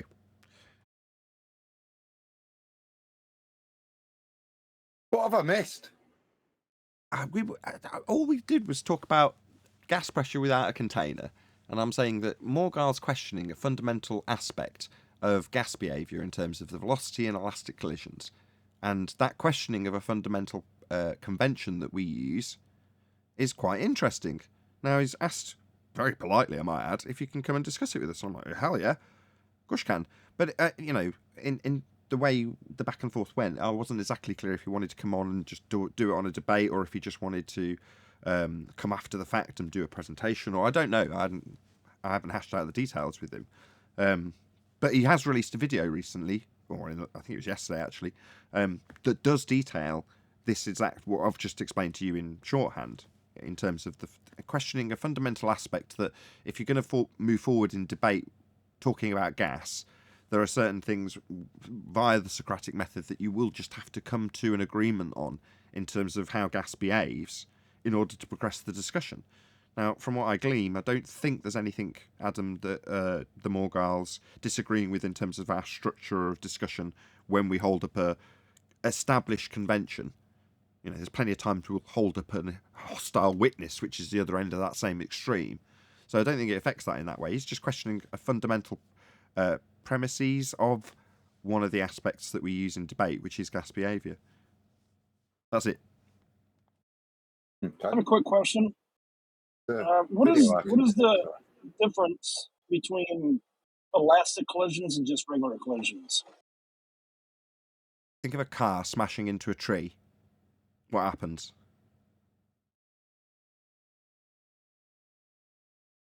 It just okay, it stops. Gotcha. If you think of a gas particle hitting a tree, the idea would be that if it hits the tree with a given velocity x, after it impacts with the tree and changes its vector, x will remain the same. Thank you. It doesn't impart any energy or lose any energy in the process of colliding with another particle or the walls of the container. That's described as an elastic collision. Part of the convention that's being questioned by the Morgul. Which bit? I'm lost. What are we questioning? Whether or collisions are elastic or... Oh, what a beautiful lead for me to plug the Morgul. So you can find out answers to all of those questions by subscribing today to the Morgul and checking out his most recent video, which is called Gas Go Down, Gas Go Boom Boom. Subscribe today to the wonderful and amazing Morgul on the Morgul channel, only available on YouTube. What's the title of it? Gas Go Down, Gas Go Boom Boom. Subscribe today to the Morgul. Check it out, but that'll answer all of those questions. So he's laid out his queries in that regard fairly early on in the video, within the first 5 minutes. Is he questioning the downward acceleration? You'd have to subscribe to the Morgul, wouldn't you, to find out? That's part of the caveat. Sounds like he's questioning a downward acceleration in that title. Yeah, it sounds like you're going to have to berate him some more. Sounds like we're going to have to watch the video and then find out what he is saying and then respond to that instead of second guessing, I think. Indeed. It's saying gas goes down, go boom boom. That's just the headline. That's just the title. I'm going to have to go check this video out. I agree. I thoroughly agree. And if you're not subscribed already, you should be hitting that subscribe button, given the amount of conversation it's generated alone, Neil. Well worth it. Of course I'm subscribed to the Morgul. But if you weren't... I would like to speak to him. Exactly, this is where the conversation... This is where I hoped it would end. Right, I'd like to talk to you too. It sounds wonderful, doesn't it, John? Yeah, like I guess I gotta apologize for, probably a year solid of trolling. Oh, gosh, I forgot about that. No. Forget that. That might come up after. Don't make that the focus, though. Who cares? We all get trolled, right? Just go and watch... I forgot the guy's name now. Upside Down Ed Head. Tim Osman and I can't remember the other guy. This is from 5, maybe 6 years ago. And Morgul, as cool as you like, went up against these complete twats And, you know, they rumpus the crap out of him, strawman the hell out of him, stereotype the fallacy hell out of him, wouldn't let him ask any questions or make any claims or question the heliocentric model, would only let him prove flat Earth. That was his only allowed response mechanism to anything they said. So we're talking about a battle-hardened, debate-ready, intellectual guy who's a long-standing flat earther. I can't quite believe the reaction I've got from bringing this up. I've got to be honest. I thought everyone would really be excited about this, but clearly not. I can't believe you're stopping John on his apologetic tour. Because he probably won't even remember. I'd love to speak to him. He probably won't even remember. Yeah, but John's on. Yeah, but John's on this side of the camp now, so it doesn't matter whether he remembers. No, I'm enjoying that John wants to come on, but now you got me a little skeptical with this gas go down, go boom boom nonsense. Good. That should intrigue you even more and encourage the audience to do exactly as I'm suggesting and go and subscribe to the Morgal, and yeah, it'll expand your viewpoint on this subject, and hopefully you will come and have a little chat with us. That's exactly what he said he wanted to do, so, you know, he knows when the show's running live. Again, Nathan, what's different than him having a chat with us on that or Wits It Gets It? I mean, it's normal procedure here. You've never said don't come on and bring whatever you got. So to me, I don't even know why we're talking about it this long. Just have the guy come on. Oh, God, it's cool. Oh, my gosh. He is cool. I will second that. He is very cool. Oh, my God. You know what? You guys are pissing me off. Okay, share your pain. No. These guys you mentioned, all three of them, Matt Farrelland, Mark Sargent, John Christopoulos, they're all assholes. They've done more harm to Flat Earth than good. That's to watch bollocks. Them guys in the beginning, they were literally tearing each other's throats out. Between Math and Morgile, and you remember Jeff Stewart? Yeah, I know Jeff Stewart. You guys just promote brainlessly, like mindlessly. I don't get it. And? Well, if you know anything about these guys, maybe you wouldn't be promoting them so much. I know everything about these guys. I was there when that was happening. Which one? Every part of your list that you've just given about Morgile, Matt Farrelland feud? Yeah, Morgile's claims of homosexual pornography when in fact it was an MTV. Not just claims, actual tapes, proof. Yeah, I've seen him. Yeah, not proof. Proof that he did a TV show that went on MTV. Yeah? And kissed a guy in it. Proof of what exactly? The claim that Morgile made of gay pornography. Yeah, total nonsense. Yeah, that was because of Jeff Stewart. Calm down. Just chill. Yeah, I'm well aware of everything you've just detailed, right? Is that going to stop me promoting Morgile, Matt Powerland, or Mark Sargent? Jeff Stewart, I'll give you. Right, but aside from Jeff Stewart, who was a dick and did lie a lot, these people we're talking about crazy times in 2016. I'm going to say that particular incident happened. Crazy times. So what? Wow, that was too much information for my ears. Well, the live numbers are going up in audience. Obviously, everyone's hitting the share button now. We're talking about the juicy stuff that's not at all related to the paradigm-changing nature of reality that caused this sort of kerfuffle to occur. Talking about people that were just getting into processing this nonsense. And everybody's paranoid. Everyone thinks everyone else is a shill. You know, it's a crazy time. I caught John lying constantly.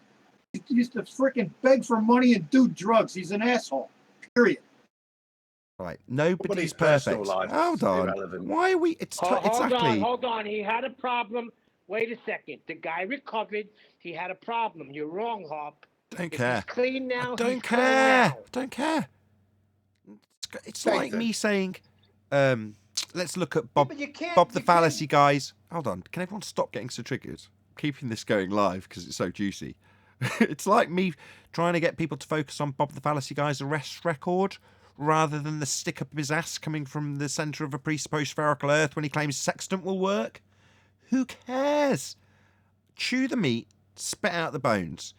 If, for some reason, you wouldn't accept a discussion on a premise, a convention about the nature of reality, because the guys had an argument with Matt Powerlands 6 years ago.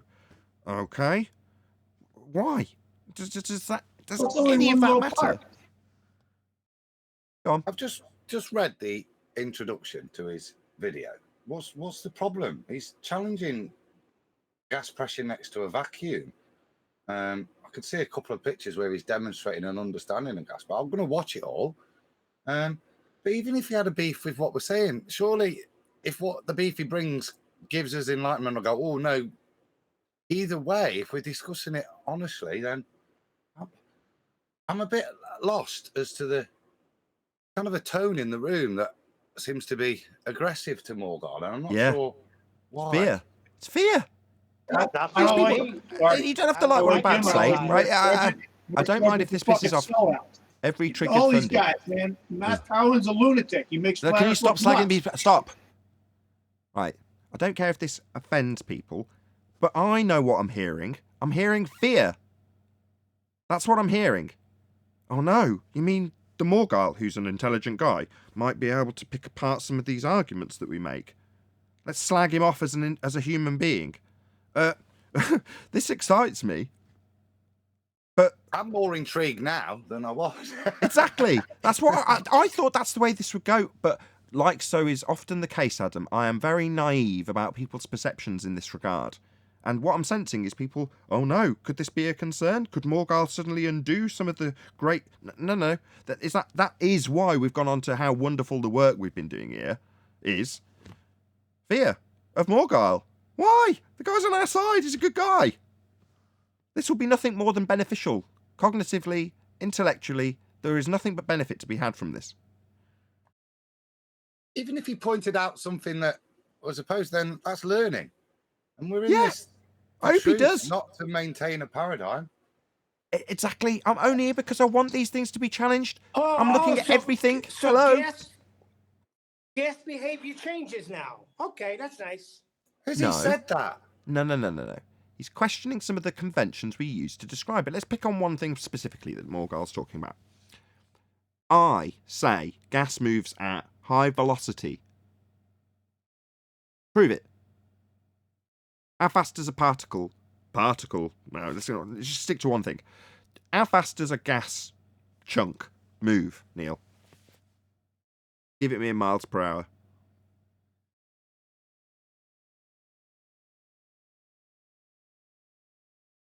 Come back.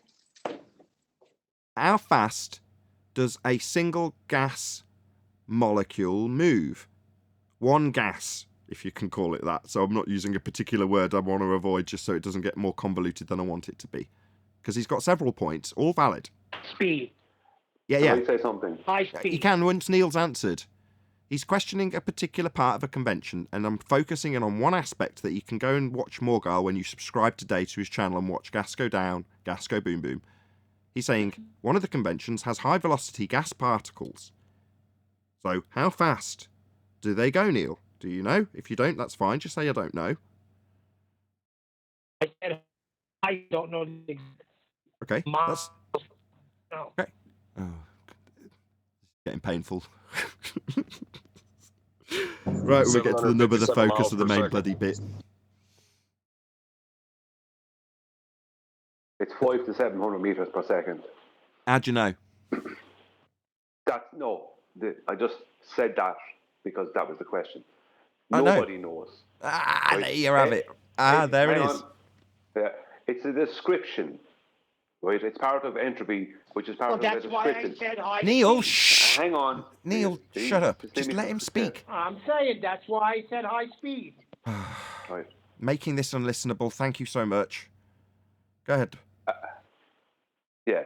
What it seems like what Morgile, without watching these videos, just from the bits I've listened to there, what he's questioning is just the description of the effect, right, of gas behavior and the effects of gas behavior.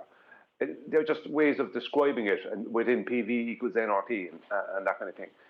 Like we don't see gas, we don't see these gas particles moving about. You know, we don't see elastic collisions, but there's certain effects that we know happen, and this is how it has been, let's just say, this is the convention that's been agreed upon on how to describe it. Precisely. So gas moving at between 5 and 7 millimeters per second, even that is based on something, even though they can't measure it, just calculate it, and it's based on a change in temperature. That's why it's not exactly 5 or exactly 7, this kind of thing, So it's just the description of how it behaves is what Morgan, from what you're saying, is attacking. And that's precisely correct. Now, he's, unfortunately, and I'm not going to give him shit for this, but he has miscategorized it because he starts describing it as a pseudoscience description. It's like, no, unfortunately not. It has been, by our opponents on the Globe side, that would be natural law, recategorized as scientific law, which is a miscategorization that they use to grease the skids of their just so stories when they hijack actual scientific methodology. Now, the natural laws, as Brian's just detailed, are just descriptions of things. Now, you might find that parts of the description get debunked, but the reason they're described as natural laws are because they are things that occur always. However, within any natural law description, there's going to be certain conventions that have to be held true in terms of having a way of describing it in the first instance. For example, isolated systems do not exist. They are very specifically part of the description in the second law of thermodynamics. Why would that be the case? Well, because you just need a simplistic way of describing how a process works without having to disclaim away the periphery around it. It needs to be coherent and simple so it can be a good description. Therefore, you use certain conventions, in this case, an idea of an isolated system that won't transfer energy or matter at all. Doesn't exist. There is no such system. But it's still there in the description. Now, further to that, there's plenty of expansion upon those descriptions so that you can get a better understanding how to describe something that occurs always. In this case, gas behaviour. Now, part of those conventions, as Brian calls them, descriptions, conventions, you've got aspects that you go, no, I can't validate that. That is an assumption. That is merely part of the description to give people a better understanding of how something behaves. Does it change that, a steam engine is going to increase in pressure as you increase the heat? No, that's not going to change. Containers still required, but there's an aspect to the convention that's being challenged. Not challenged, questioned. Exactly as it should be. If you're one of those 1% that takes joy in looking at those sorts of things, especially if you haven't even considered it in the first place, which I hadn't. So I'm like, hey, well, that's why I like Morgile. Kudos to you, my friend. I hadn't even thought about it. But nice that someone else who's got a good head on their shoulders is going, had you considered this? No, I hadn't. Now, does that make me feel embarrassed or fearful? No. That brings me joy. There we go. That's my rant over. Anybody got anything to add? Yeah. I just want to read the first sentence of the description, which confirms everything you've just supposed he's covering. In this video, we discuss the conventional paradigm, right, which allows for the space vacuum to exist adjacent to our pressurized environment without a structural container separating the two areas simply by the magic of gravity. That tells you what he's doing in the video. He's and respect to him.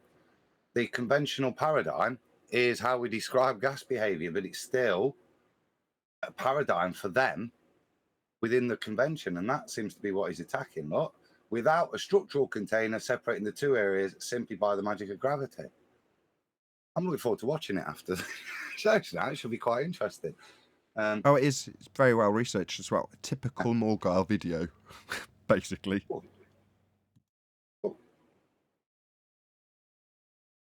Any more for any more? Anyone else want to add anything? Because I'm still live, because I thought this was worthy of live discussion. Anybody else want to add anything? Well, one last question. You've seen it, Nate, yeah? Yep. Does he make the statement that gas goes down, go boom, boom? You have to subscribe to the Morgile and see for yourself. I will leave it open just because it's been quite a lengthy conversation. Does anybody else want to add anything on this? Even if it's furious anger about alcoholism or anything else to do with Math Powerland, Mark Sargent, Morgile, anything we've discussed, this is your opportunity just while we're live. We will still talk about it in the after show. Just if there's anything juicy, I don't want to let it slip. John Morgile is ace. Subscribe today. Shout out to Lumpy Gas in a Vacuum, who says, "Thanks, Nathan and crew." Well, I really appreciate that support. Thank you very much indeed. It's been a tough month. Smash the PayPal link if you really do want to support this channel. It's it's getting that tough. I'm actually properly e-begging. But with that, I am going to say first and foremost a huge, massive, enormous thank you to both Discord and G+ panels for making today's live show possible. If you are watching this on either Nathan Oakley 1980 or Nathan Oakley premiering streams, stay tuned as there will be an after show to follow. I've been Nathan Oakley and I will see you all in the next video.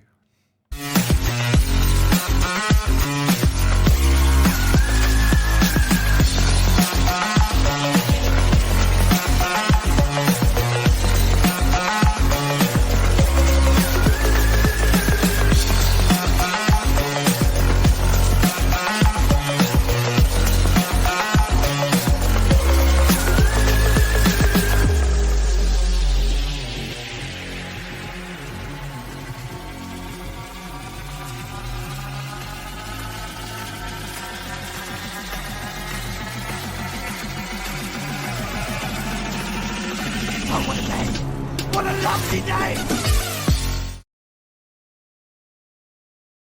Stone, and then Jesus cast his stone to the ground was kind of saying, you know, don't punish this chick don't kill her for this. This isn't a, you know, death-worthy crime. What did she do? Adultery. Well, he basically Adultery? No. Stone her! He basically, they all dropped their stones one at a time. And he asked her, "Is there anybody here?" She said, "No, man. No man to condemn you. Neither do I. Go and sin no more." He didn't mean don't fall short, because everybody's going to fall short. But don't continue in the sin that's got you wrapped up in bondage and in a position where people are trying to kill you. So is that, he who without sin cast the first stone, just some, I don't know, translational folly? No. Basically saying nobody's without sin. And if anybody could have stoned it, it was Jesus. And he did not. Mercy. It's all about mercy. Which commandment is that? I'm very upset that... How far down the list is that? What? Mercy is the top one. What are you talking about? No, adultery. It's God's mercy that he gave himself. No, adultery. There's no totem pole for sin. Yeah, but is it one of the 10 commandments?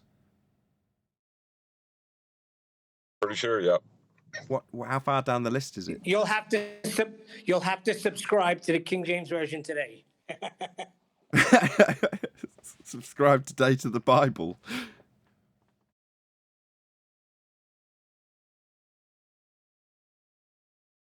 But I'd like to talk to the Morgile about, like, the begging the question within the paradigm of how, like, because he talked about space a lot, you know, and what we should and shouldn't see within the heliocentric model. You know, and it's fine to do that, but you should give a disclaimer first before you get into begging the question, you know? It's number 7, but Jesus is obviously pointing out that none of them are able to have the right to break commandment number 6, which is thou shalt not murder. Right. I mean, you don't have to kill her with the stones. You could just use little pebbles, right? Yeah, I don't think that he'd probably get away with that. There you go. Problem solved. If I'd have been there, I'd have sorted that out in a heartbeat.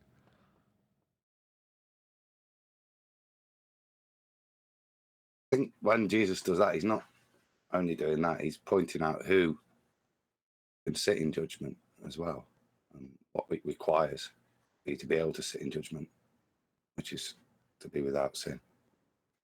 Sure. I mean, he had a great point. I'd have just been trying to disperse the crowds. Tear gas is better than stones. That did disperse the crowds from the eldest to the youngest. What was interesting is that they never brought the man who was also caught in the act of adultery. So it was a total setup. That's correct. That showed their hypocrisy. She can't commit adultery by herself. Nobody is going to stone anybody until I blow this whistle. Do you all understand? Even, and I want to make this absolutely clear, even if they do say Jehovah. Jehovah! No, you're supposed to say even if you do go to Gen Panda. No, you'll get banned for that. And stoned. So, Adam, I hear you got a matchmaking channel now.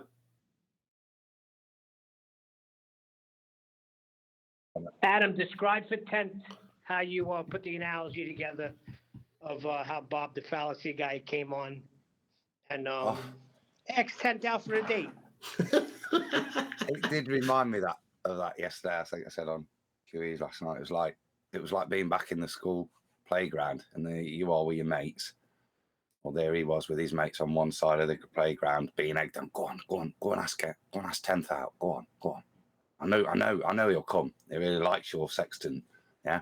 And over he wanders, all acting cool, and asks 10th out, and 10th just like blew him away in front of the crowd, and I was more shocked at the way he scurried off.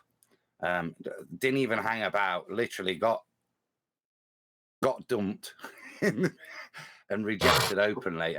Just ran off. Yeah, just reminded me of a. It definitely. So no first dance. It did definitely remind me of exactly that. When you said it on QE show yesterday, Adam, that is exactly what went through my mind when you said it. So I remember one particular girl that knocked me back from another class, and I thought, no, having the confidence to go up to this girl who's shown absolutely no interest in me ever, and just saying, look, I've got tickets to this concert. You want to come and see Black Grape with me? And she looked me in the eye and went, no. I'm like, oh, right, well, I'll just scurry off then. And, that's the end of that then.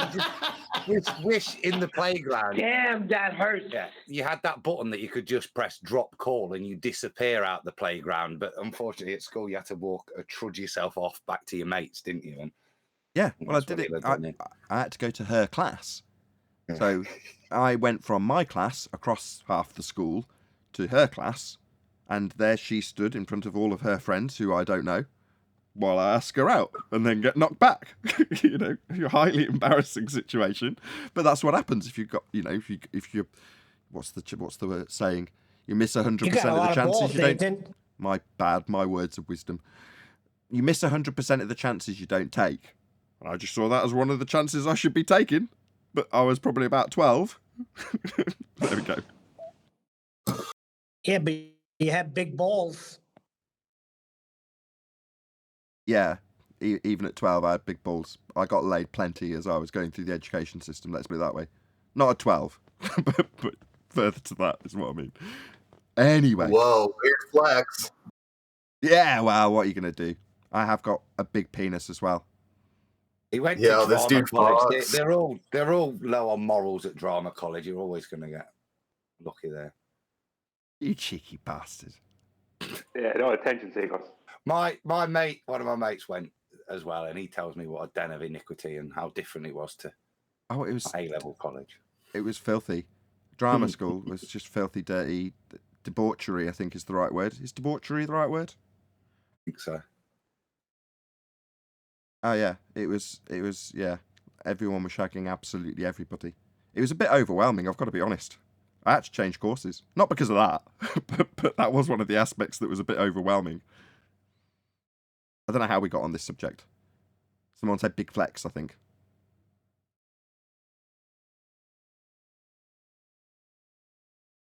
Everyone's going to be signed up for drama school now. Yeah, let's paint that a little bit worse then. There was also lots of lovies. Do you know what a lovey is? People singing and dancing in corridors. And that is a recipe for insanity. Well, it was for me. It drove me absolutely bonkers.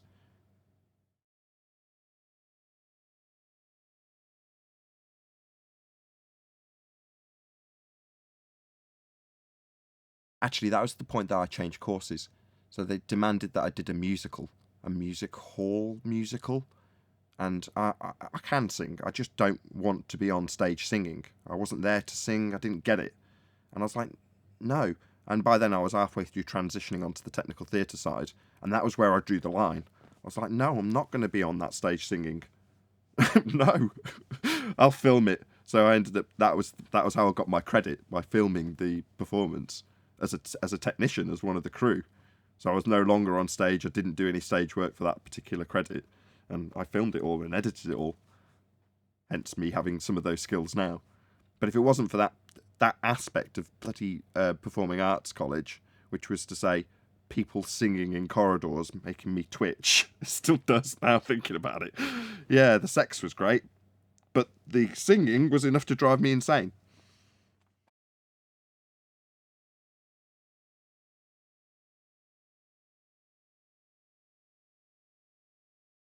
Was it proper singing or just dance singing? Singing. You know what singing is? You know what a stage is? Well, if it sounded good, what's the problem? I didn't want to be I'm not a singer. Good? One of the girls I went out with in college was an exceptionally good singer, right? And the singers on the course were all good. Now, all of the performing arts students, these are the ones that drove me nuts in the corridor singing, were all average. Yeah, they could keep in tune, but none of them were good. Now, I was no different to any of the other people on the performing arts part, not the music part. Now, the girl I was going out with, Gemma, she had a fantastic voice. And I'd sit and listen to her all day long. It was glorious. Because she was a good singer. Now, anybody who's listened to any music ever, you want to hear a good singer. Do you want to buy an album with an average singer on it? No. Nobody wants to hear that. Now, I knew... Well, that's what I asked you. Yeah, nobody wants to hear a load of average performing arts students singing. To me, it's nails on a chalkboard. You want like autotune? Pardon? Really? No autotune on everything? Really? On a live performance, really. Arwin? No. Oh, live performance. Yeah. No, that would really suck. Yeah, it was. It was awful. Unfortunately, I wasn't involved in that atrocity. I'd moved to the technical side. So I was lighting the atrocity and filming the atrocity rather than performing in the atrocity. So that's the way I viewed it. I mean, the music side of the course, I'd go around and watch some of the bands. You know, some of them were doing gigs on the side and all that sort of stuff you should do when you're a teenager. And I'd follow them around because I loved it. Listening to good singers and good guitarists and good drummers. Wonderful. I love it now. I'm well into music. Average singers, nah. I'm one of them. An average singer, I don't want to be on a stage showing people how average I am. Yeah, that would drive me insane too. No, just kidding. You want to excel, right? Maybe I'm different. Again, maybe I'm being naive when I say this next statement. I assume everybody wants to excel at whatever it is they're doing.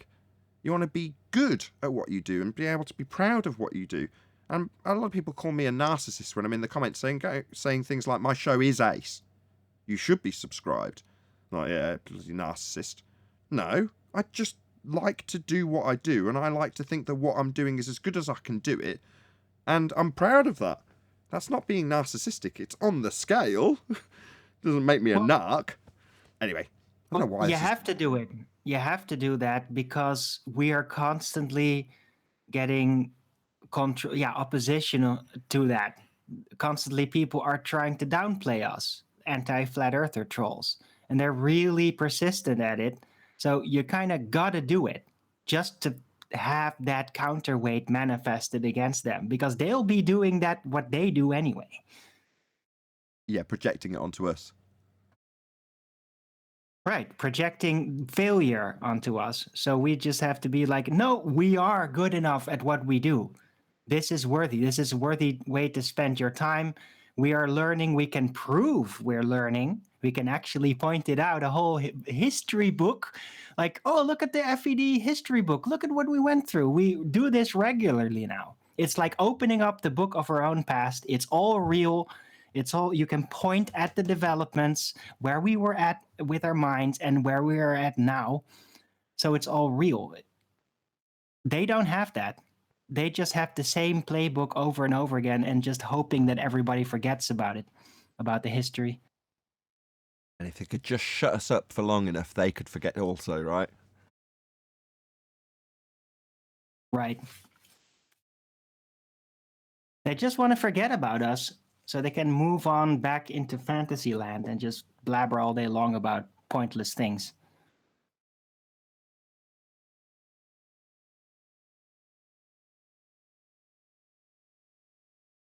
Yeah, they can't unhear what they have heard, Alwyn.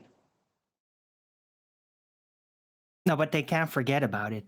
As long as it's no longer there, as long as you are not going to, in your daily life or online life, bump into people that are going to tell you, hey, look at that. What do you think about that? It's like, not him again, not the FED again, damn it.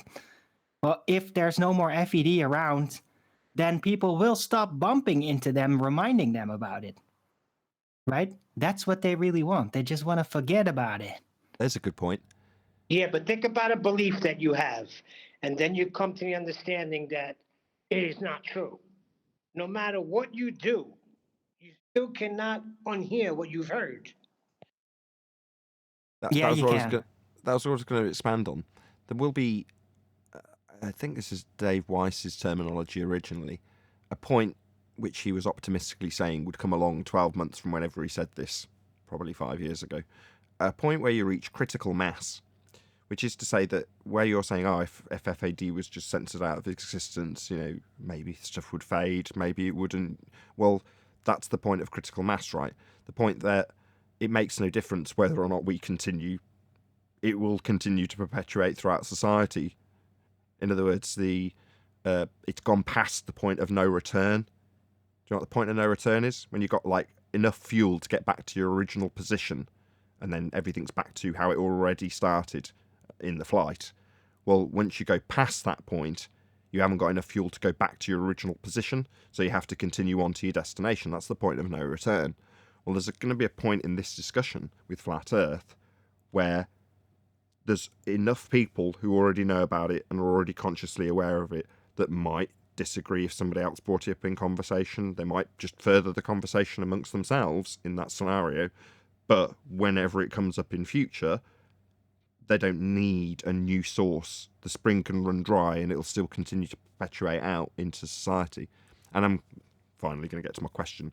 Do we think, or I certainly do, but I'll preface this by saying I certainly think this is the case, that we've gone beyond the point of no return? Yes. Way past it. Right? But it's not over. It's not over yet, though, because there is still the counterweight, and they have money and they have interest by people with power behind them, pushing them forth. Right? They can still just outnumber us, making everybody kind of forget about it. But technically, we have shown everybody what's going on, what's underneath the leaves. We've showed them how to plant the seeds, and now others are kind of trying it. But the thing is, the whole seed planting, the whole figure it out process is really heavy and complicated. Not everybody's going to be that top-notch level at it, and that requires actual training, right? So the point where we have become superfluous, where we are surpassed by our students, that might take a while, because this is just this is tough thing to do. This is like psychological counter warfare that we are technically engaging with, and that's very tough. It's not something you learn very quickly. Takes a while. You got me all confused. No, I actually agree. I think There you you're go. just slightly changing my mind in terms of whether or not we've gone past the point of no return in that regard. Because if you describe it as having to have your students surpass you, Arwin specifically, that means the majority of people have got to have that sort of 1% cognition to really rip into things. Right.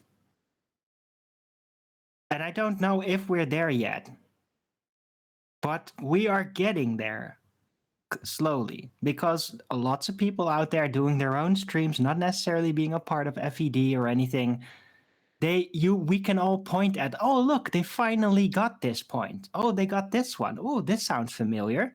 They must have been listening to the flat earth debate, right? So there is growth. There is this development.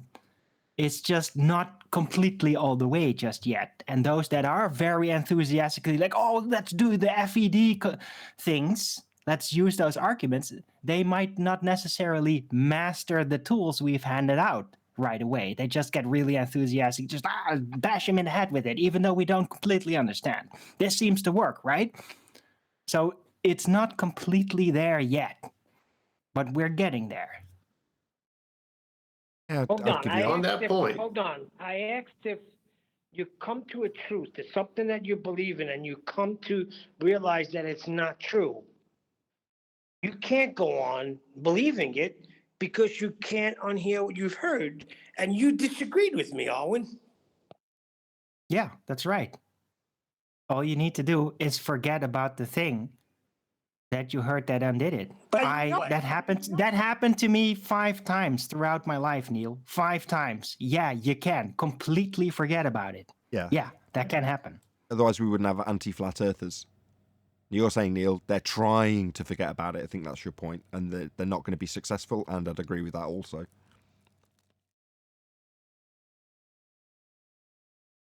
Even if Flat Earth stopped on every station, every YouTube channel was shut down, you cannot on here get out of your mind the things that were discussed and proven here. That's all my point is. You can forget about it, right? But not as long as you keep engaging like the anti-flat earthers. As long as you keep attacking the flat earthers, like, then you can't forget about it because we'll constantly remind them. You see? But if they step away, we spoke about this. Yeah, you're in the middle of my sentence, but whatever. John brought it up. If Jesus, the whole concept of Christianity, was proven to be false, I'm not following it no more. I can't close my mind to it and say, nope, it's true. I'm going to keep going. So I don't understand what you're talking about. There's no way you can go on. Well, that's a gross oversimplification of reality in itself, Neil. And that's your problem. I don't have that problem. I go with what works, and how much something is true, that depends on the level of approach. Like, where are you going to approach it? How? What about it are you going to approach? Because almost nothing out there, like information-wise, is completely perfect. It might not exist at all, right? So you always got to just consume the meat, spit out the bones, with everything. Everything.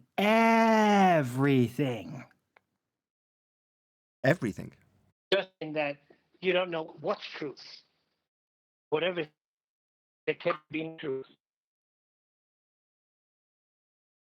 Well, yeah, we do know what is true. What is true by many different standards: scientific method standards, repeatability, empirical nature, logic. There's many ways of discerning the truth, and you don't have to necessarily start out with pre-knowledge.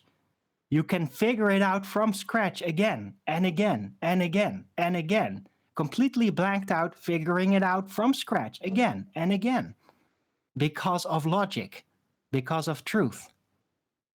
You don't have to be in the know to know what truth is.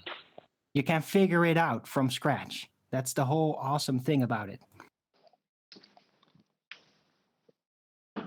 Back to what Arwen was saying about replacement, meaning it's going to take a long time for the next group of flat earthers to catch up or supersede the maturity level of the flat earthers now.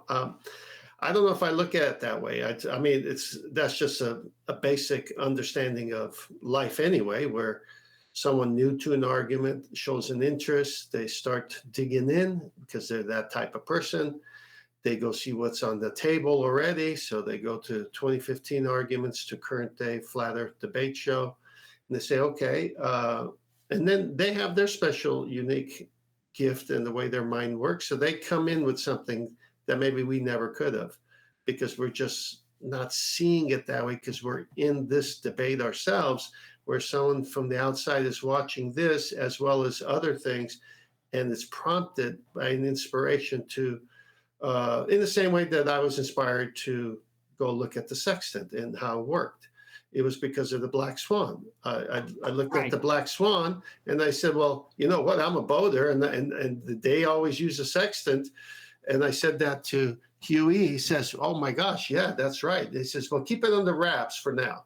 And I said, well, first of all, I'm going to go learn about it before I talk. So that's how that kind of developed.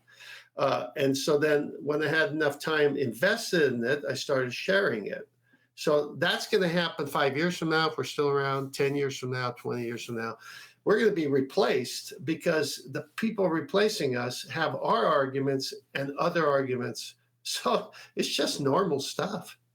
Now, I agree with you on one hand. On the other hand, I don't, because my point was, yeah, new people will come in, will have a fresh perspective. They might discover something new that we haven't even thought of because we were too preoccupied with the psychological warfare aspect with our opponents, whatever, to distract it, right? That's not necessarily somebody new surpassing us. That's just a fresh new look into the same issues. To surpass, somebody needs to completely master what we do. That part is not so easy. People are not really like, oh yeah, I just have my own flat earth debate and I'm doing just as well, just as good as they are doing. That's not going to happen so easily. Right? But no, it is going to happen a lot easier for them than us, because we're in it going forward, not knowing what tomorrow brings. They have all the shows they can listen to and learn from it. So they already have all of those arguments. So we gave them on a plate or on the platter. If they say this, you say this. All the psychological, they're seeing it. They're sensing why someone goes on a rant. They're sensing, the fallacies and spotting it. So it's like if someone comes and has all the shows, it's like, here it is. Get a head start. We were actual actors in this reality that produced the show, and you get all this as background and keep going further. So they have actually more than what we have. Yeah, but what happens then when we stop? Right? Well, we are going to stop eventually. It's like, no, but that's the difference. We are writing the book. They are reading the book. Does that mean that if we stop writing the books, that they are suddenly going to be able to write the books, continue on the next level as we are constantly doing? Yes, oh, really? Yes. Yes. Well, let me answer it instead of mocking it. I'm not mocking it. Okay. Well, oh, really? Oh, really? That's to me like mocking it. No, it isn't. I'm being very deadly serious here. Okay, fine. Let me have my say, and then you could say that. Show me an instance in history and life, even your own life, where human behavior is otherwise, meaning those that are interested in the topic grind until they stop. So who are these people in the future? We don't know yet. Maybe they're already here. Maybe they're already listening to the show.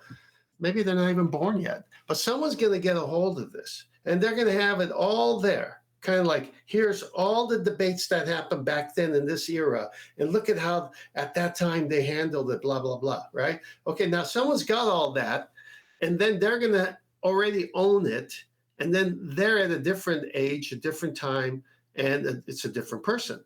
And so the argument's going to evolve, obviously, it always does. And so they have that we didn't have that. But they're using our experiences. We are the experience in lifetime. They're going to be using our experiences. That's why they have an advantage. And it's going to keep going as long as there's people interested in fighting for this side of reality. All right, maybe you're right. Like, it seems inevitable, as long as information is kind of available and this doesn't all get erased, that eventually somebody could do that, right? But don't forget that we have had examples as well. I mean, not social media based examples necessarily, but look at all these books that have been we literally use in our research in the past, like up to 100 years ago, that were kind of fighting the same fight we're fighting, right? So we have predecessors. No, you're only proving my point. We're using what's available to us. They're going to have us and those things, and they're going to be more ready. I'm saying we're doing the same thing now, and they're going to do it with us as a resource. Yes, and here is my counter argument to that. Look at what these people in the past, what we have lost compared to what they had, and then think of what the future people will have lost in compared to what we still have, right? Because the darkness is also growing, is encroaching on humanity, is mind controlling us, is literally derailing our critical thinking. You have to take that into account too. Well, again, you're looking at it from a different perspective, and you're absolutely right if you just say this could happen also. Look, I have family members. All my kids are flat earthers. I didn't force them. I said, look, I'm going to share something with you. Tell me honestly. I don't care if you agree or don't agree. And they all said, no, the evidence is overwhelming. But they're not into the research like I am. Okay, then I got other people who are friends of mine that are flat earthers, and they listen to flat earth shows, but not all of them. And they'll say, send me another one. So I send them another one. Okay, and they've got their toe into it, and they're kind of involved. I haven't found another me, okay? I haven't found in my circle. I haven't found another me. Now, is there another me? Yeah, they're on the panel, right? So it's like we're going to give birth to these people through inspiration of the resources that are being recorded, and it's going to just play out the way it does. It's a small group of people are going to run with the baton. The other people are going to clap for those people running with the baton, and those that don't even want to, broach the subject will just stay out of it. That's why that's human nature. That's why we are using resources of others to enhance our knowledge, and the people in front of us will use those same resources plus the resources we are writing as we speak. Right. The next generations will have the new resources, but they will also have the new burdens. That's my point, right? Well, we have lost things that our predecessors did have, and we probably don't even fully realize because we're so immersed in what is happening in this age right now. The next generation will have something similar and worse. So it's kind of balanced out. It's not like, oh, of course they are going to get better than us. No. They're pretty much going to face the same level of challenge. I don't know what you mean by lost context. I don't know what you mean by lost things. I'm talking about 8 housekeeping questions. I'm talking about one specific situation, not other issues. I'm talking about this debate show and the nature of Earth, not losing this. Yeah, but this is not just the housekeeping questions. This is also psychological. This is about critical thinking. This is about spotting the deviant behavior. That's very critical part of the whole process. Now, much more now than it was like 50 years ago. It wasn't that prevalent. Now it's prevalent. Now we have to deal with it. And the next generation can count on having to deal with that probably even worse. And it's recorded. And it's recorded, and they see how we deal with the anti-flat earthers, the deviancy, as you call it. It's all there for them. Right, just like our predecessors offered what they were dealing with, and that we have assimilated and perfected that, but yet are dealing with new situations as well. So that's how it's kind of balanced out. That was my point. Not going against your point, but I'm just balancing it out.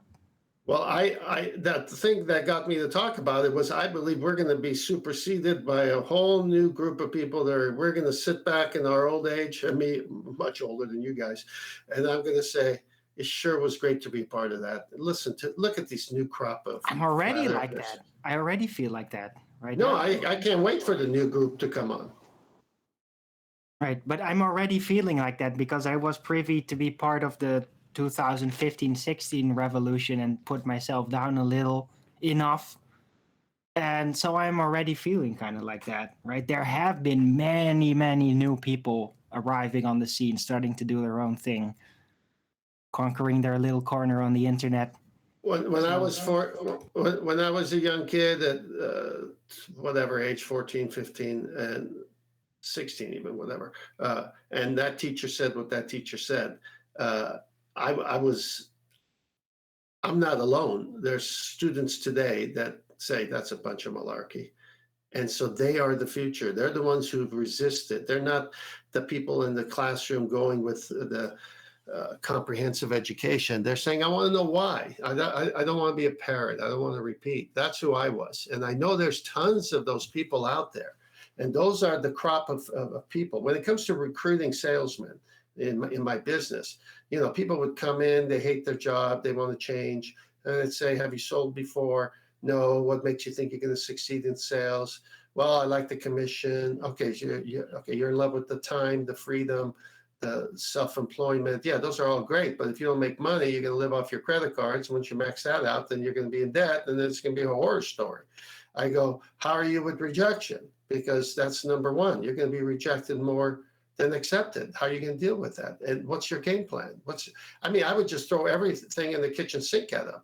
And he said, man, I thought you were trying to recruit me. And I go, no, I'm not. I'm trying to assess you. I go, the last thing I want is your wife calling me and telling me why isn't this man successful and making money? He sold me a dream that we're going to make $6,000 to $10,000 a month, and we're living off our credit cards. I said, well, number one, I told him not to do it, but he decided to go ahead. And I've told him all the time, this isn't his gig. I've seen that. I've seen if you don't assess people, if you don't, especially if they're single and they want to waste a couple of years, figure out if they can do it, that's different. But if they're married and kids, my conscience wouldn't let me recruit them. I'd say, no, man, he's just not built for this. Did you say horror story? Horror. If I said it, I can't remember. Sorry, just. Oh no, there's more acronyms, but I know we have fun with it. But no, I think horror story. I think now more than ever, with media outlets shutting down, saying we're archaic and all this, I think more people, are involved. This next generation is going to be awesome because it's more than ever. It's the children of the people who have the channels. It's their children's friends. It's that tight pocket of gatherings of young people saying, yeah, my he's tearing the ball apart. And then they get around with other people and they start influencing, and they're like in rookie season. They're not even really debating yet, but they've got all this, I grew up in a musical family, so what the heck? I started playing the guitar. Now I'm a part of a rock and roll band. It's going to be, I grew up with hearing my mom and dad debating people on flat earth, and the arguments are second nature. Of course, I'm running with it. This is what's going to happen in droves. That's what I see. Well, that makes sense, because when I was a very young kid, my parents kind of bred giant enthusiasm in me. And I never really even understood what's so special about that, but I'm still echoing it to this day. Like, yeah, giants are awesome, and giants in the past, and giants. So yeah, that does happen. What you get exposed with at a very young age, it catches your dreams and then often finds itself in your drive at an older age. Yeah, as far as I'm concerned, speaking for myself, I don't think I'm going to get tired of this topic. I think I have ideas of once I get my new camera, which is a long story now, but because I don't want to use my P900 to do it, but I want a good phone camera like the iPhone 13 Pro. But once I get back to putting stuff back on my channel, my own channel, 10th Man, Rising, there's so many ideas I've sketched down that I want to go do, but mostly man on the street. I want to do the man on the street version where I take and simplify our 8 housekeeping questions and start having conversations with people. And so that anyone listening could see how, because I'll run into an anti-flat earther someday, but normally just the normies. And so people say, wow, I like hearing this back and forth. It's not argumentative, it's got class to it, and yet they're touching on some very touchy subjects. And someone's going to have to give up a paradigm because they're 180-degree opposite. I mean, this guy's saying it's flat. This guy's saying it's a ball. This guy's saying it's gravity. This guy's saying, it's density, blah, blah, blah. And so it's like, this is what people need to hear to give them some courage. I agree with that. Yeah, I think I sense we're part of something, and I sense what's coming after us. They're going to be using what we're a part of as well as what came before us, because we're using what came before us. So why shouldn't they?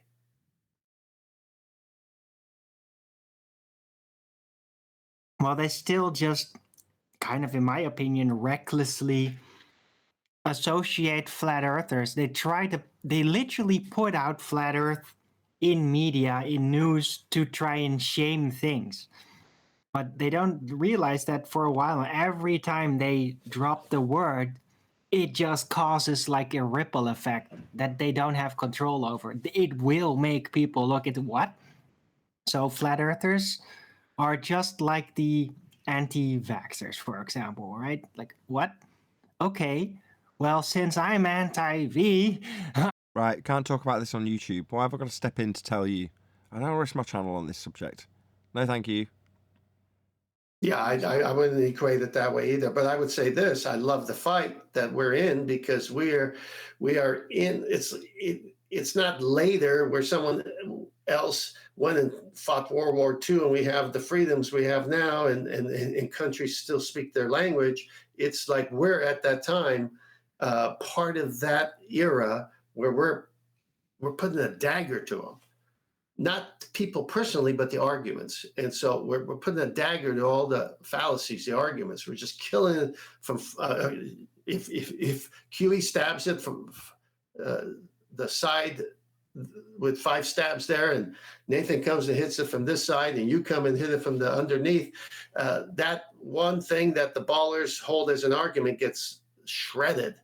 And that's the time we're in. It's all the shredding time. And it's epic. It's epic because there's a lot of, emotions involved, and, it's absolute. Someone's going to come out a winner. Someone's not going to come out. And this is what the future people who propagate this are going to look back and say, man, those guys were in the trenches, and we've got them to thank for finding out all these things that make it easier for us. And then by then, the percentage of people in the population are already more flat earthers because of all this. So this is going to be great. I mean, this is why I love it, because you're kicking against the system.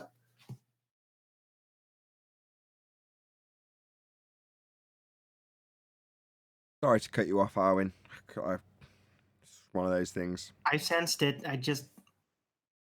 It's a legitimate example, though, right? We're still getting these weird name drops, flat earthers, that suddenly in the media or in politics even just get dropped right in the conversation. And right. No, I get it. It's QE's original point from a couple of weeks ago now. We are bundled in with stereotyping fallacies. Oh, he's a flat earther, therefore an anti-vaxxer. All right. Says who? Oh, says you with your stereotyping fallacy when you attack me alongside some other subject that you're attacking for whatever reason you're attacking it. Now, that's why I keep the subject of the show hyper-specific. I'll be vaccinated. That's lovely. I don't care. Some people just don't get the clue, Nathan. Yeah, just take the hint. I don't want to talk about this. There's a rule change. This I can talk about. YouTube have implemented a rule on this subject.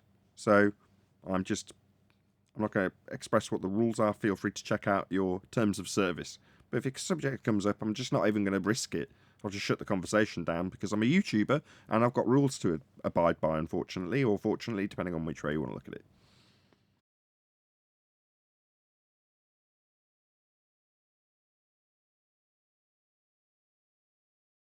I'm a little bit more liberated than that on my channel, though. All right. But I don't push my luck. Yeah, I don't push my luck at all, as I do depend on this to make a living from. And, you know, occasionally that living's crap. At the moment it's crap, so I'm having to stutter and stammer my way around e-begging for PayPal donations. That's what I'm having to do. Sometimes you just got to suck it up, and sometimes with the rules the same thing applies. Just got to suck it up. I know it stands in contradiction to my moral position on this subject. I'm not allowed to talk about it. I haven't got a subject, I haven't got a show on it though. So it's not exactly a heartbreak, because for all of those of you who've got a show on, I don't know, computers, and you suddenly decide that you've got a political view, you know, it's unreasonable for you to use your computer platform to suddenly express your political view to your audience. Now, that's the way I can just about keep myself from going insane, because I've got to justify it to myself in some way. Now, I've given a crap justification, and you can, and I encourage you to pull it apart in the comment section if you're watching this after the fact.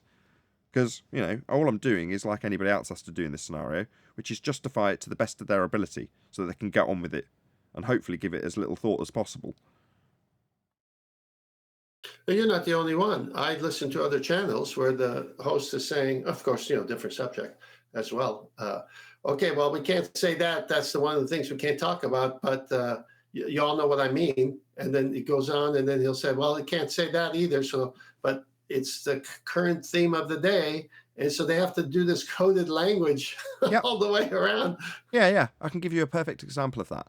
So Amber Heard and Johnny Depp are currently going through a long, drawn-out, expensive legal battle. Now, I'm pretty sure just saying the name Amber Heard won't get this video demonetized, because there's no reason for me to be looked at from a YouTube perspective in that regard. But I know this isn't true because I've looked. They are under the apprehension that saying Amber Heard's name will get their videos demonetized. Now, contextually, I would assume that it puts them on some sort of radar where they're hypercritical of what they're saying about that particular person.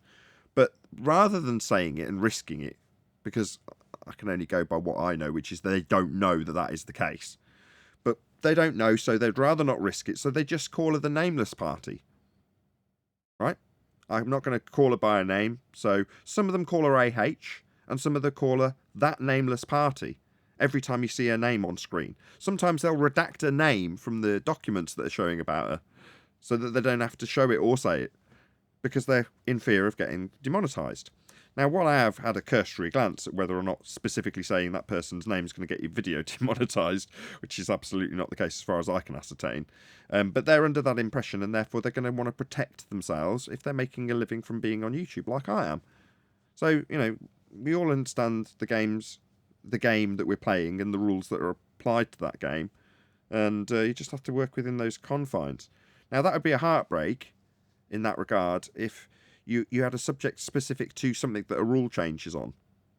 Well, then, yeah, you've got reason to moan about it. But you probably get shut down for moaning about it, and then what are you going to do? You know, survival of the fittest on YouTube, unfortunately. You've got to keep your wits about you and know what the terms of service say. Yeah, if I can add in just to what you guys are talking about, there's a potential advantage in all of that what you're talking about, and I don't know if this carries over worldwide, but Tenth and Neil might know this, John might know this, but there's something in the U.S. called the Barbara Streisand effect, and I think it was because somebody had said something about Barbara Streisand, and then they tried to shut it down in the media, and it just made people go after it more and more and more. So when those things kind of happen and people self-censor, which I know you have to do, Nathan, at times, right? It for a lot of people, it just says, what is he talking about? Let me go get the context of that, and then, you know, go dig it up for yourselves. It doesn't help to censor this stuff, but we understand why it has to happen. Yeah, I've never done any primary source research on this, the Barbara Streisand effect, which I'll give you credit. You've given a reasonably good description of it. But how true it is, I don't know. I've seen the claim to be evidence and the story that goes along with it. So I don't know the exact number, but we're going to use a small, roughly about the number that would be in a report if you just Googled it. So Barbara Streisand's home got photographed, and that photograph got published online. Subsequently, 6 people downloaded the picture of Barbara Streisand's house. So she subsequently attempted to sue the person to get the images removed so that people couldn't see her home. As a direct consequence of the commotion caused by Barbara Streisand, millions of people downloaded images of her home. So, but for the fact that she kicked up a fuss, 6 people would be the total damage. But her kicking up a fuss meant that everybody suddenly was interested in looking at what the big fuss was about, and therefore preventing the very thing that she was trying to sue to stop. Ergo, Correct. don't She draw made too it mu- worse.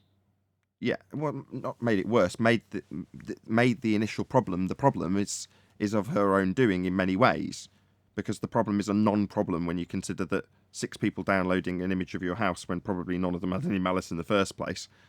They're just, maybe they've got a fascination with Hollywood celebrities and their houses, but beyond that, there's not really that big a deal to worry about. But that's the numbers, isn't it? That before she embarks on that action, only 6 people were interested in her house. Soon as she instigates lawsuits and stuff, weren't it? People don't really want to see her house, but they want to see what she's hiding. Yeah, and then I thought she it was made it worse on herself. She made it worse on herself. I thought it was a brilliant real estate agent with a great plan. Yeah, jokes aside, I think the point that the chap from Discord's making is that when it comes to censorship of the subject, i.e., you have it discussed in Congress and have YouTube questioned specifically on what's going to be done about this, quote, flat earth problem, and the problem is we'll put a tramp stamp below it and we'll tell people how wrong it is. And we'll tell people that we're going to be telling them how wrong it is. Okay? Nod, nod, wink, wink. They know. I'd just like to throw in... Sorry. I was just going to say, they know about the Streisand effect. And to publish this stuff, for anybody who can see beyond the surface level of what's being said, you're like, whoa, you must realise that televising and publishing the notion and discussing it in Congress and overtly stating that you're going to be suppressing it, yet you can still find my videos, people can still come across this information, you're like, doesn't that set any alarm bells off? For most people, the answer to that is no. For some people, like yourself, you're like, what about the Streisand effect? You've got to be considering that they're really dumb and haven't thought of that when they published it and filmed it and decided to discuss it in the first place. They're definitely not that stupid. Surely to goodness. No, they're the people running the world. Not that stupid, I assure you. They definitely are aware of what's being published and why it's being published. Goes without saying, right? That's the whole point of publishing in the first place, to retain some degree of control. Yeah, I agree with that, Nathan. I think it all kind of goes back to the conversation that Tenth and Arwen was having, and I think Arwen mentioned critical thinking. I think to the extent that that there are more critical thinkers as we move along toward the future, the more people will adopt that Barbara Streisand effect in regards to the flat Earth and go digging. I just don't know how much of that critical thinking there is now or will be in the future. My own personal opinion is that the more governments try to do what they do and media tries to suppress what they suppress, the more people are going to critical think. But that could be just wishful thinking on my part. I'd say if it's sort of less than 5% of the population, which is probably where we're at, less than 5% of the population are aware or consciously been made aware of the notion of a flat Earth as opposed to a sphere Earth. Well, it's statistically insignificant, really, when you think about it. But go ahead, Brian. I cut you off a little bit. Sorry. No worries, Nathan. Now it's 2 things to say. One is current circumstances. I'm going to start it off like this. Current circumstances is like talking about them on the show is like this show being a restaurant that we all love coming to. Nathan's, it's great, loads of great food, blah, blah, blah. And one of us coming in and putting a rodent up on the counter. It's going to get shut down. So don't put rodents on the counter. Right? That's the analogy I was going to give. But that's a bit late because the conversation has moved on. But what I would say is current circumstances have given people the impression that that flat earth stuff is not really important. that there's more pressing things that are important, and flat Earth is not important, which is what they want, because they don't want people to realize that this is the most important subject by far, and nothing, including present circumstances, nothing compares to it even remotely. Yeah, I agree. I gave Owen an earful at the beginning of the show. He was like, I just see it as a joke. I took his words the wrong way and was like, I don't see this as a joke. It's the biggest deception in mankind's history. What actually was meant by Owen's response was, how else are you going to react to a society that wants to rebel against you when you show them a contradiction in what they understand? If they're going to start changing definitions of things, for example, what else can you do but stand back and laugh? Obviously, that was through a bit of discussion, but yeah, Brian, correct. Yeah.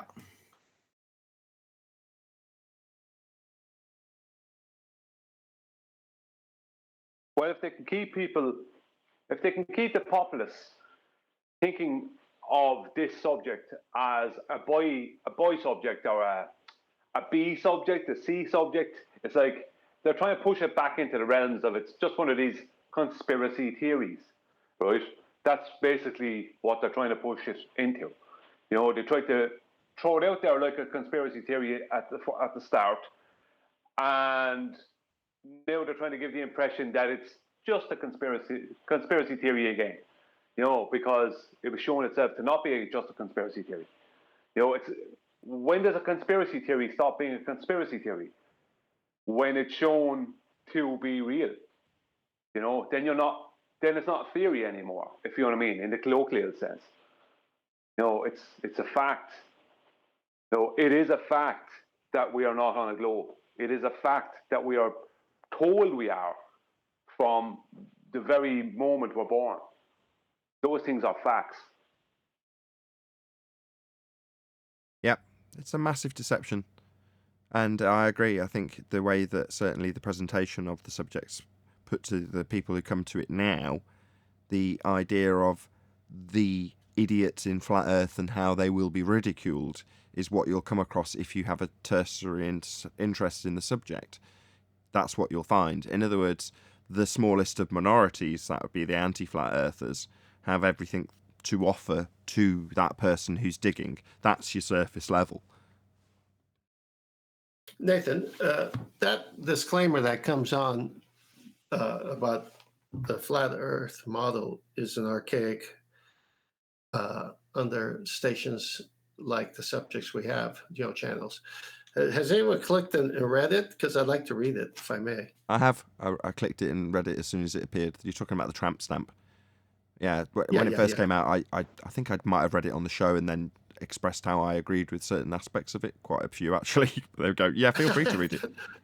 Yeah, that's exactly why I wanted to read it. Okay, so you click on it, and it takes you to wikipedia.org.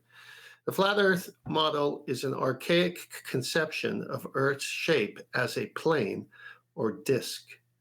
Many ancient cultures subscribed to a flat Earth cosmography, including Greece until the classical period, 323 BC, the Bronze Age and the Iron Age civilizations of the Near East, until Hellenistic period, 31 BC, and China until the 17th century.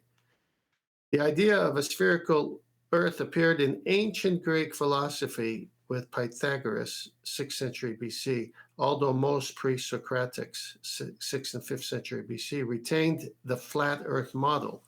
In the early 4th century BC, Plato wrote about a spherical Earth, and about 330 BC, his former student Aristotle had provided strong empirical evidence for this knowledge of the Earth's global shape, then gradually began to spread beyond Hellenistic world. Despite the scientific fact of Earth's sphericity, pseudoscientific flat Earth conspiracy theories are espoused by modern flat Earth societies, and increasingly by unaffiliated individuals using social media. Wow. I think the word's cosmography, right? Yeah, cosmography. Isn't that sweet? I mean, you could spend the whole show on this. that is epic levels of desperation. But yeah, exactly. Even to the point where they put the flat Earth society in. Yeah, but it's tarring us with that brush. It's saying we are at the end of that list the unaffiliated social media users, so we're tarred with that brush. But what's being perpetuated out was the description of the flat plane / disk model. It's like, okay, we don't ascribe to that bit, but that's the only bit that'll be attacked in rebuttal. Now, for the most part, I actually agree with the majority of what's being detailed there. You know, it's actually reasonably accurate. And in terms of the maps and models, we don't ascribe to any of them, but we're strawmanned into being ascribed a model which is from the Flat Earth Society that we aren't affiliated with. So they're sort of lining up the stereotyping fallacy for you in Wikipedia, and, more importantly, planting the most important magic trick that there needs to be to make this work. Science. Scientific facts are what are being described when they describe the globular model. Well, you haven't got any science. As for empiricism, what is it when you look up empirical? To test by experiment? Yeah, they don't have that. But that's what they've made overtly clear in the tramp stamp for a flat earther. Yeah, there are archaic models and conceptions of flat disks. However, the planar aspect, also detailed, is absolutely the case. Earth is obviously, observably, navigatably, and measurably flat. It's utilised all day long with the tools of navigation, the Sextant being one of them. If you want to go into the cartography that's given to us all, it's also flat. It's planar. It's done on a grid. Well, those things are flat. Well, that's not us with our model of discs and boats falling over the edge and all of those stereotyping fallacies that will be ascribed to us in the mind's eye of anybody who reads that. And they'll also be affirmed that they've got science behind their belief in a sphere.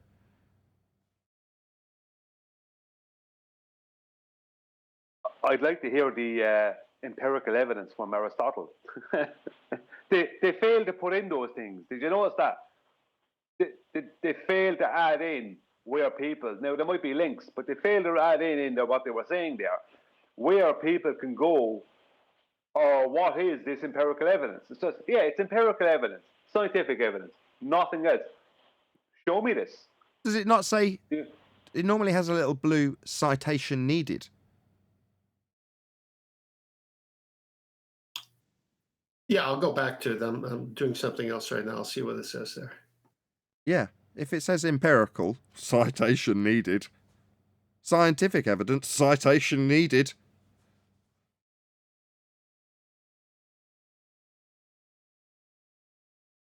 Yeah, let's see this cited scientific empirical evidence of a globe. Okay, I'm on the page. Flat Earth model.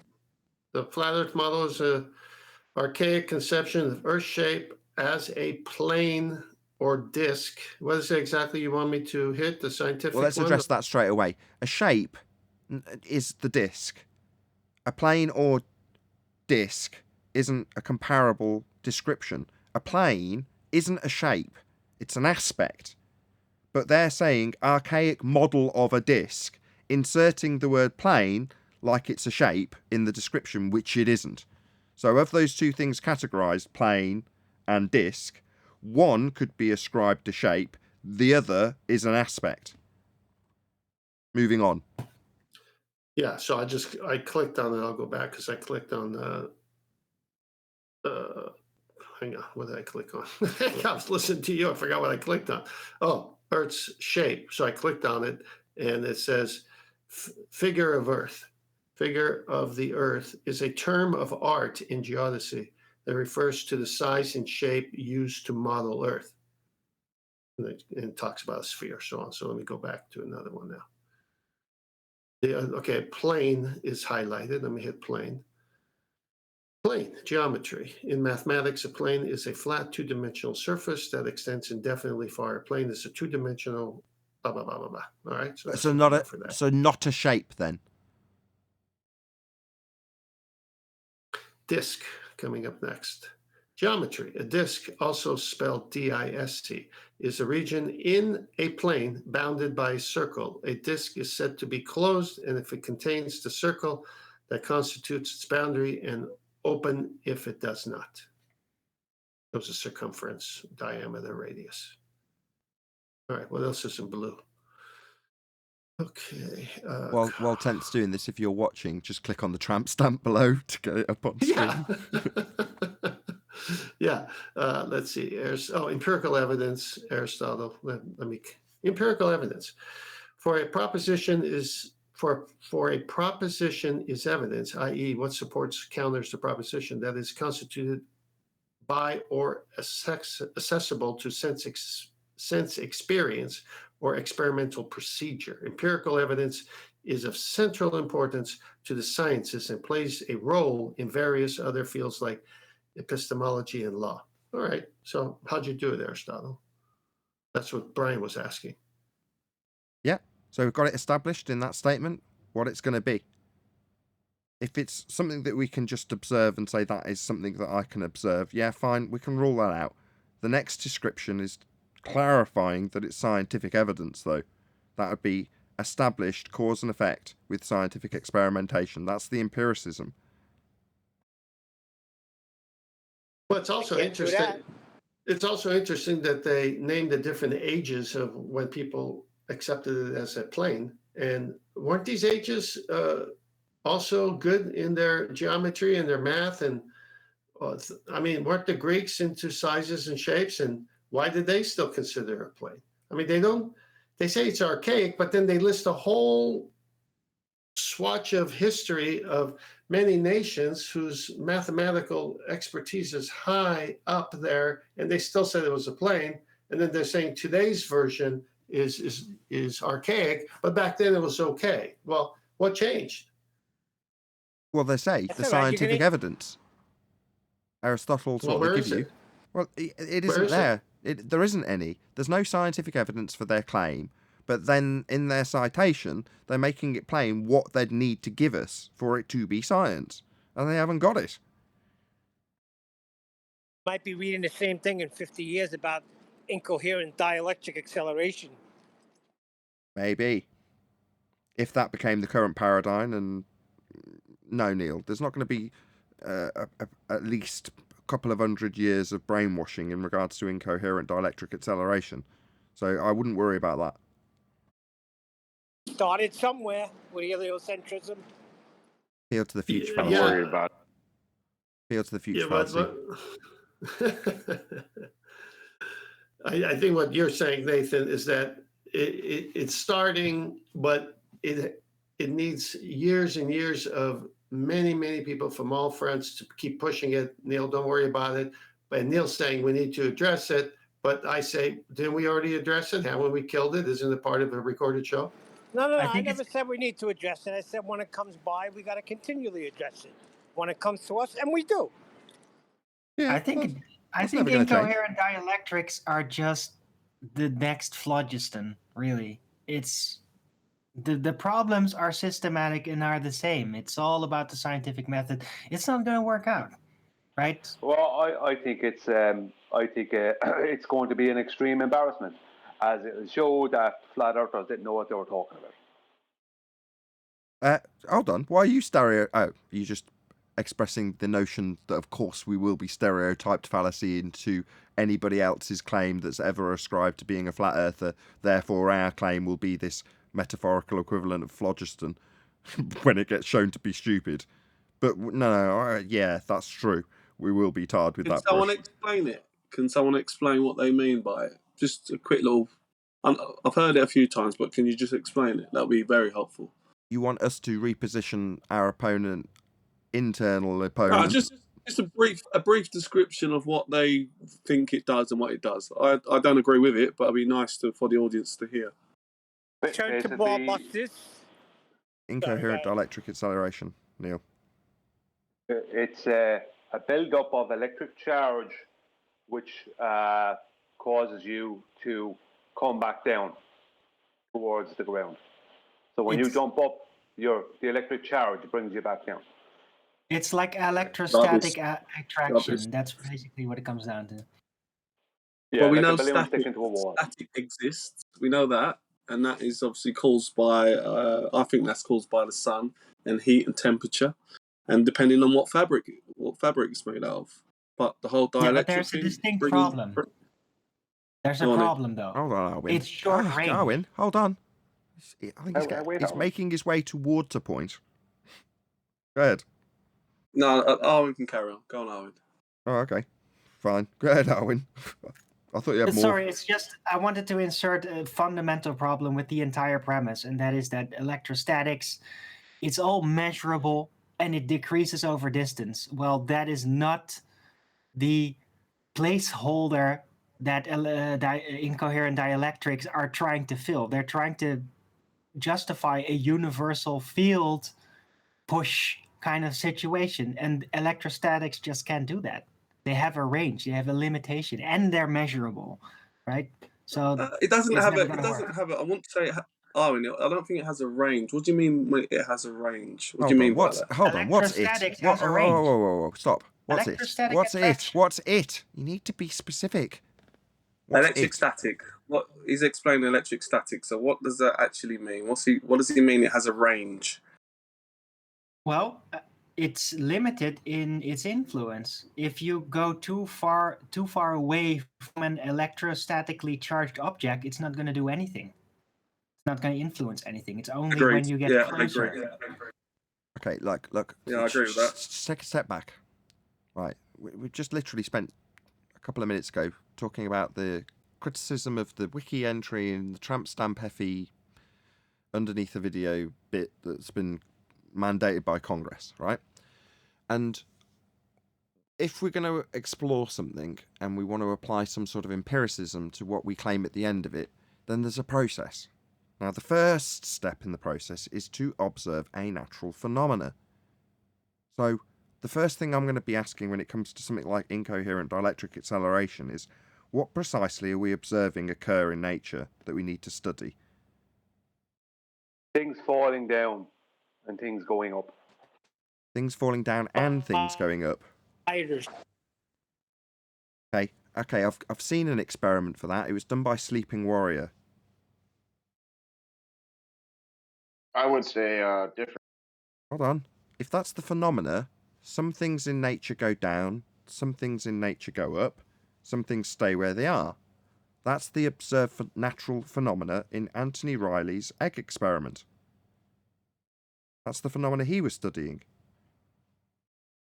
Yeah, when he What about electricity, light, and magnetism? One second, please. Just 1 second.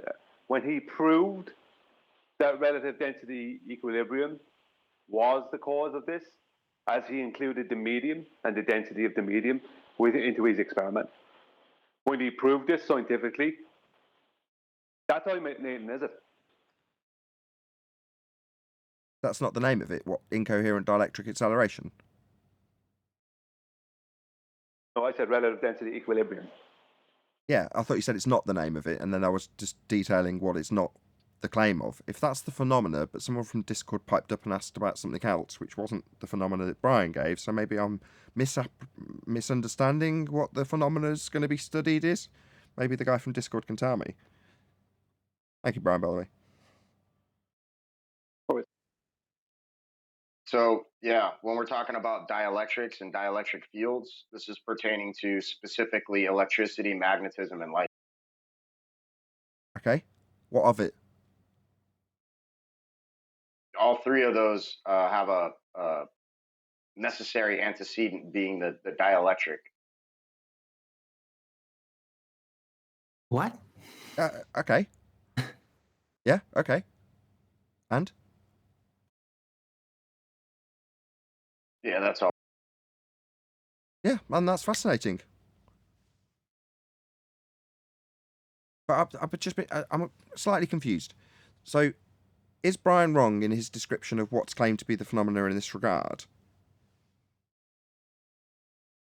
Well, are you guys specifically just talking about things falling, or are we talking about everything all inclusive with the dielectric? Sorry, what? are we talking about the natural phenomena of things going up or down or staying where they are in equilibrium? Or are we begging the question of an incoherent dielectric acceleration field that will be causing that in the first instance? No, we definitely weren't begging the question of an incoherent dielectric accelerative field that we're going to take into consideration. Because obviously if we were, that would be an independent variable that we could vary and manipulate to cause the effect now, wouldn't it? Yeah, you can. So has that happened? Anthony Riley has done that. He has varied and manipulated that which he assumed caused the effect and caused the effect. If going up, going down, or staying neutral in positional terms has actually been scientifically validated to have an incoherent dielectric accelerative, if I could get the word out, force causing that effect, even though it's been scientifically validated by Sleeping Warrior already, then that should be shown. And to my knowledge, it hasn't. Nobody's shown me an incoherent dielectric accelerative force causing a directional change in vector in any way, shape, or form. You've never seen something have electrostatic field to where it doesn't fall. It'll like literally stay stuck to a wall. When there's a magnetic field applied to something. No, a friction, electrostatic field. Yeah, I've seen that. Is that the phenomena we're studying? That's part of it, yeah. Part of it? Okay. What? You tell me what the phenomena we're studying is then. Well, we're talking about things going up, going down, or staying nullified in place. And this is primarily what I'm speaking of. When I can take a pencil, number 2 pencil, or a rubber pencil eraser, or a pencil sharpener, and stick them to a wall and have them defy gravity, I mean, that should say something. Hold on. What do you mean defy gravity? Okay. The phenomena being studied, you've agreed, is things move up, down, or stay neutral. Okay? So, take the example that you've used, which is a rubber, and show me how you've seen it in nature, moving up, moving down, and then you've replicated that with the presumed cause of it being dielectric, incoherent, accelerative forces.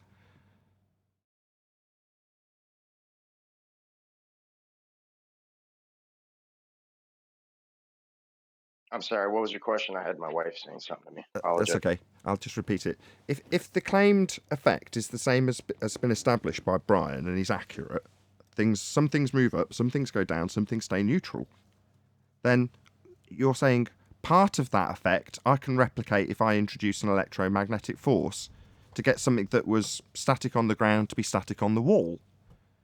But that's not inducing an accelerative or seeming to be an accelerative force to make something do what you've described as the phenomena you're studying. That is to make things go up, down, or stay neutral. If that's the phenomena, that's what you're trying to cause. Yeah?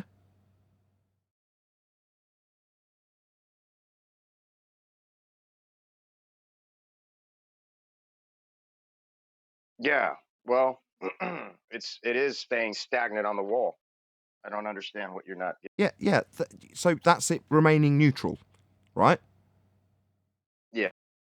So therefore, okay, from that neutral position, can you vary the incoherent dielectric accelerative force in something that's set up that would occur naturally in nature, i.e. you come across this phenomena of obviously not rubbers on walls, but something that's equivalent in nature, and then describe that to me.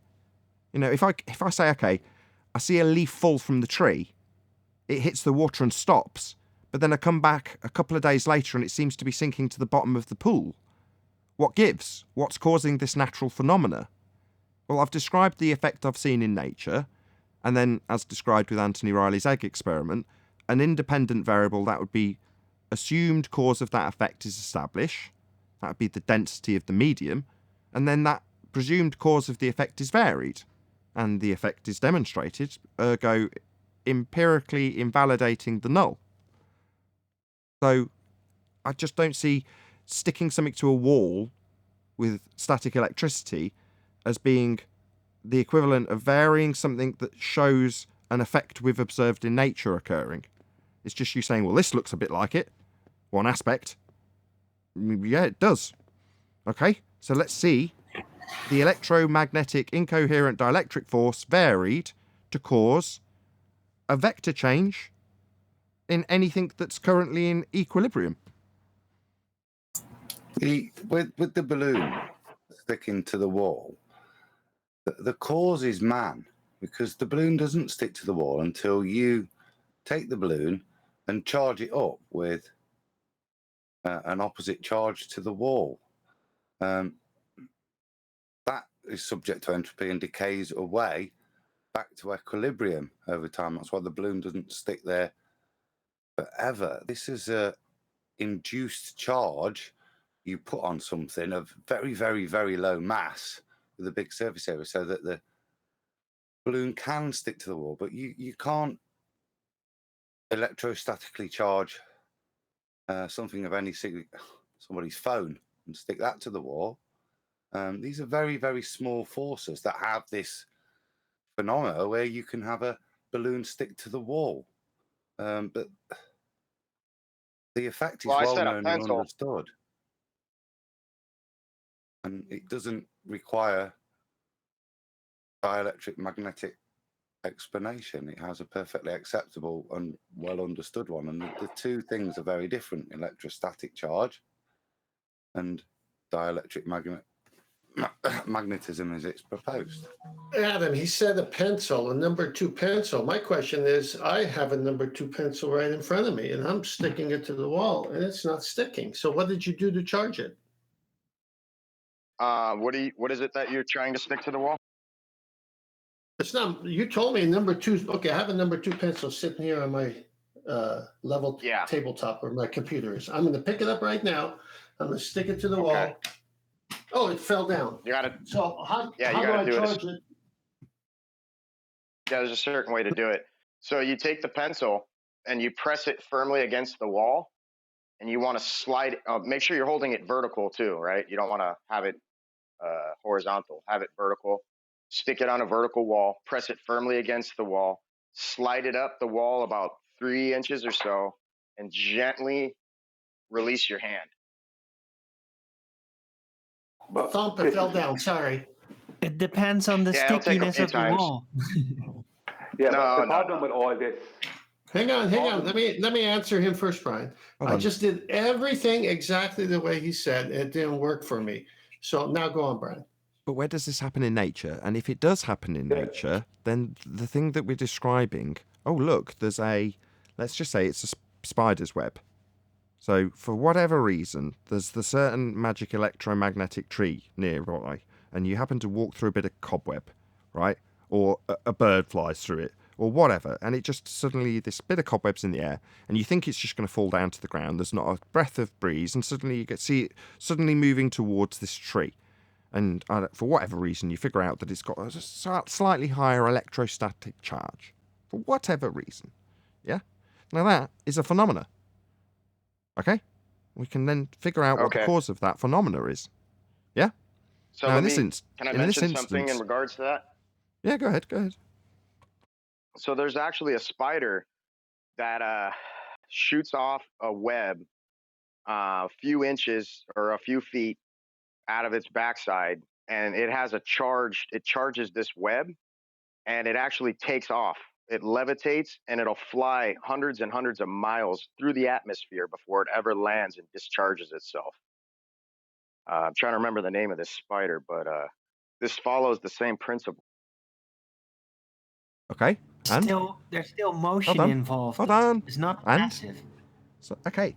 And? Well, what it is. It's put a dielectric charge onto its web, and it's able to levitate itself up into the high altitudes of the atmosphere and float, like I said, hundreds of miles. So, I mean, this is another prime example.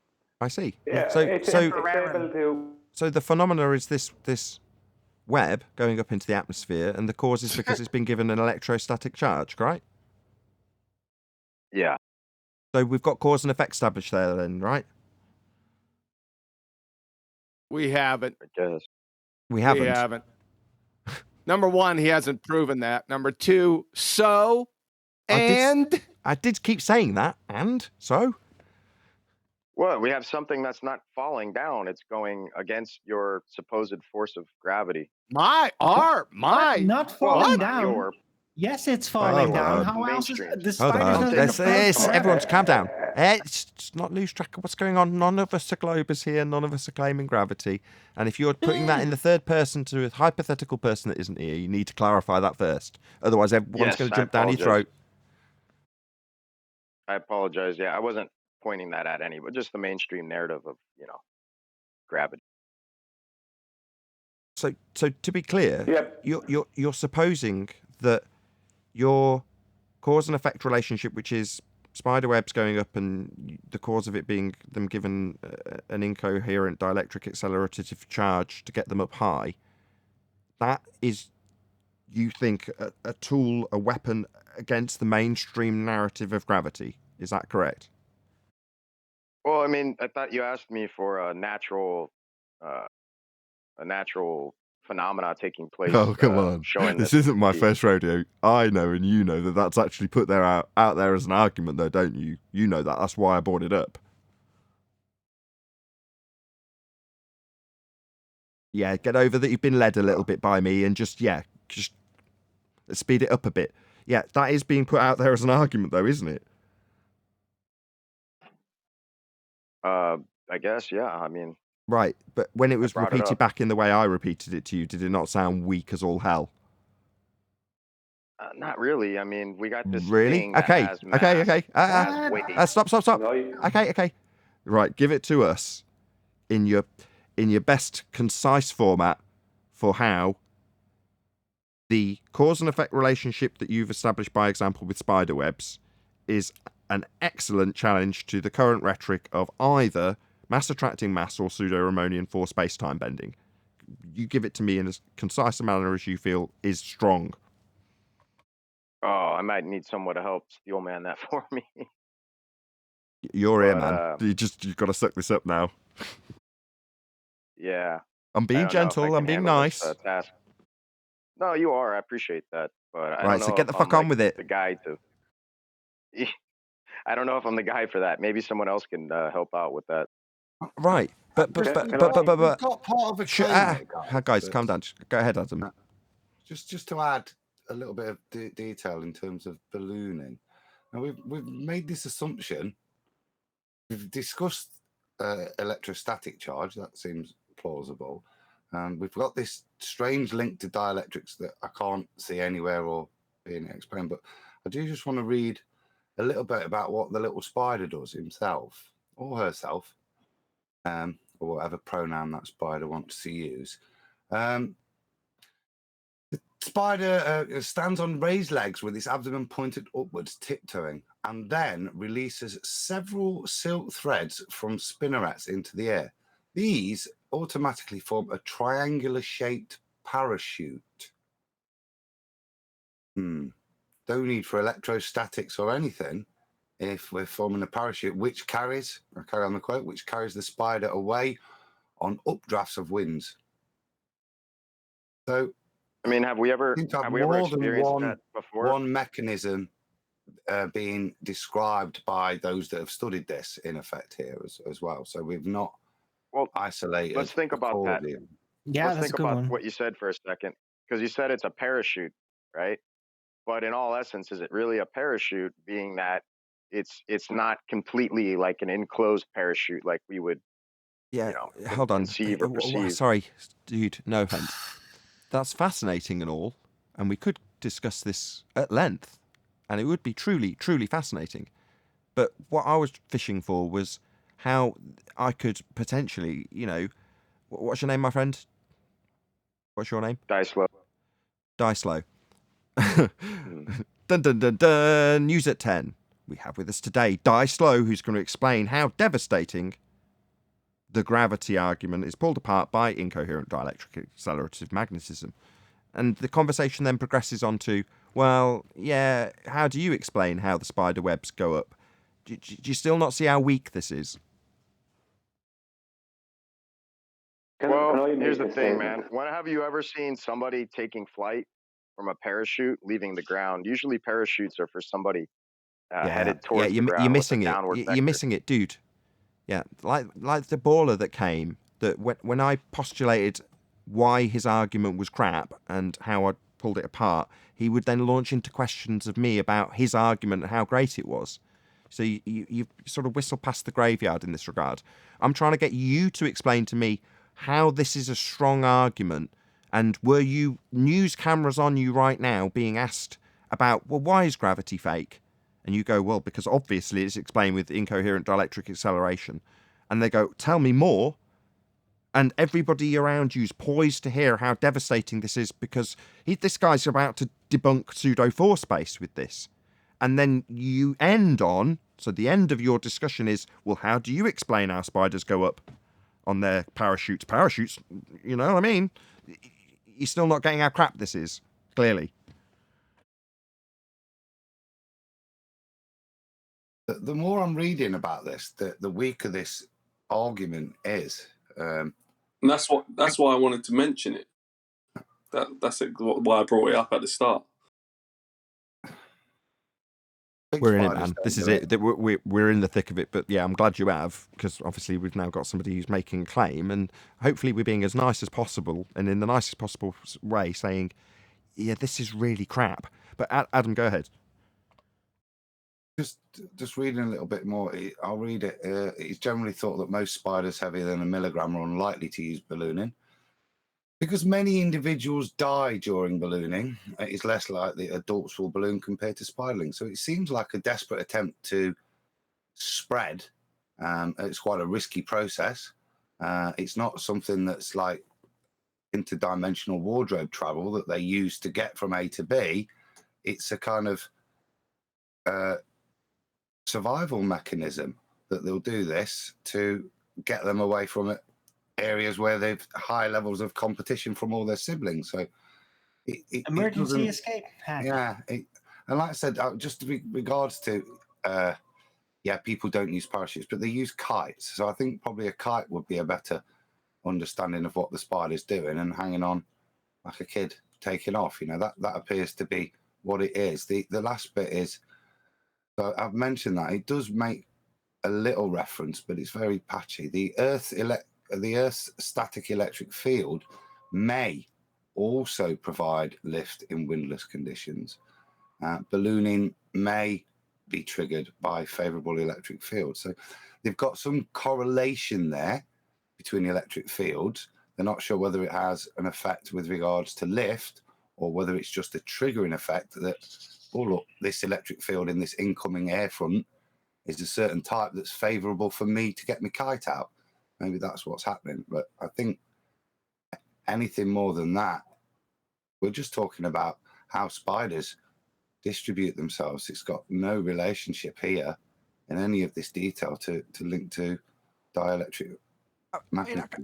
You can sort of sandwich it in, though, even with the privilege of having the scientific validity behind us as opposed to ahead of us, which is to say that seemingly more compacted, dense, whatever word you want to use, items typically associated with a downward vector through air actually occasionally have an upward vector. And then you go forth and appreciate your tenacity in terms of getting the information to address the point specifically regarding the spiders. But notwithstanding that, and I'm not knocking it either, because it does add more credence to our point, or my point in this regard, which is QE's point also. So what? We're not studying spiders and how they Can I report?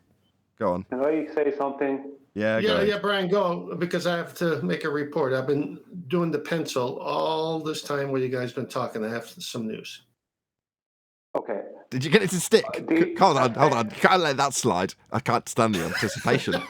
Well, that's a good pun, Nathan. Very good. Nice one, Nathan. Go on, Brian. Yeah, Adam bet me to the punch. I was trying to hold back, and Adam came in with the same point I was going to make. The effects that the man is talking about have to be induced.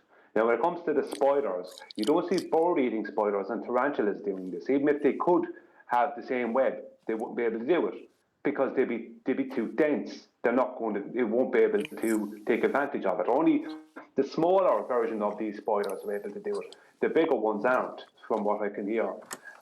So that's what I expected.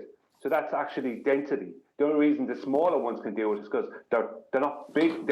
They're small enough. Do you know what I mean? To allow the effect to happen. But if they got a bit bigger, it wouldn't happen. So the point is that these are things. Most of them, besides the spider, someone's has themselves off mute. All right, cowboy. These are things that besides the spider are basically induced effects. We do have an electromagnetic and field, and we do have these things. We do have static electricity, stuff like that. Yes, but as far as the effects go, they have to be induced by man. Whereas relative density equilibrium does not have to be induced. It can be shown and proven to be happening 24/7 all the time. It never doesn't happen. I can show it, I can prove it scientifically, I can explain it, I can describe it, I can give many different demonstrations of it to the public. No bother at any time. I go into any university. Totally right. And you don't need to. Can I sum it up? And you don't need to. I'm sure it was right at the early parts of the show. I was saying, why we're making these claims. You don't have to make these claims. You don't have to offer up an explanation as an alternative. And in terms of gravity, because that's kind of what this is hinged around in the opponent's point of view, gravity is easy to debunk. Number one, mass does not attract mass. Gas behaviour defies that. There goes the 106-year out-of-date rhetoric falsely ascribed to Newton. Moving on. Einstein. What's gravity? Oh, the bending of a conceptual fourth-dimensional medium? We don't live in a conceptual fourth-dimensional medium. Couldn't give a crap what that geodesic's doing. That's not the world we live in. That's the end of Einstein. Bang, gone. Done. What's that you say? Right. What holds us to the ground? Well, we're more dense than the air we're in. Right. To sum it up quickly, the main glaring differences between any kind of electrostatic effect and gravity or relative density disequilibrium, which is what really is doing it. Yeah, electrics, not passive. You have to induce it. Also, temporary, not permanent, right? And relative density, there's nothing that has to be done. There's not some like leprechauns, like pumping the engine to keep it going. No, it's passive, it's there, it's always there, right? Also, measurable, right? Electrostatics are measurable.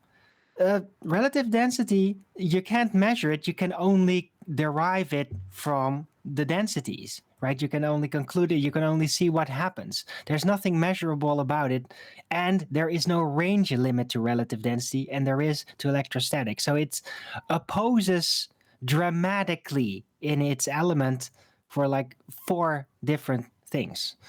Very drastic difference.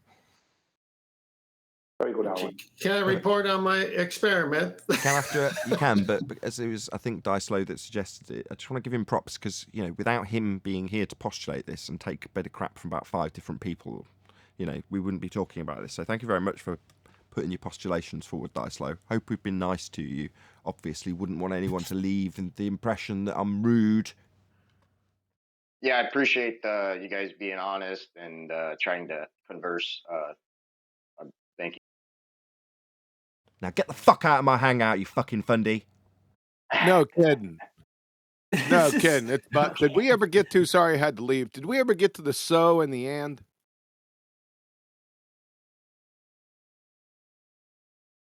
Anyone? No. Okay. I didn't miss anything then. By the way, I would just like to say that I saw him stick a pencil to the wall. Okay, he did it on camera. It's about Matt Powerland again. I got a big black mark on my wall. I'm trying to do that. Couldn't do it. But you have to throw the pencil up, and then it actually impales itself. That's how it sticks to the ceiling. Look, nothing was proved. All the charges were dropped. They have nothing to account for. Let's just leave their past behind them. All the charges were dropped. Very nice. All right, so can I report in? I've been doing it throughout the whole show since he came on, and he brought it up. So I stuck the pencil to the wall, pressed it as he said, and moved it up slowly, 3 inches, let go, it fell down. Kept doing it. I said, maybe I'm not pushing it hard enough. So I started to push it really hard, and I moved it up, and I could feel the tension against the wall. And I let go. It got stuck to my thumb for a nanosecond. And I said, wait a minute, that works. Let me try it again. So I did the same procedure, really hard against the wall, moved it up slowly 3 inches, let go.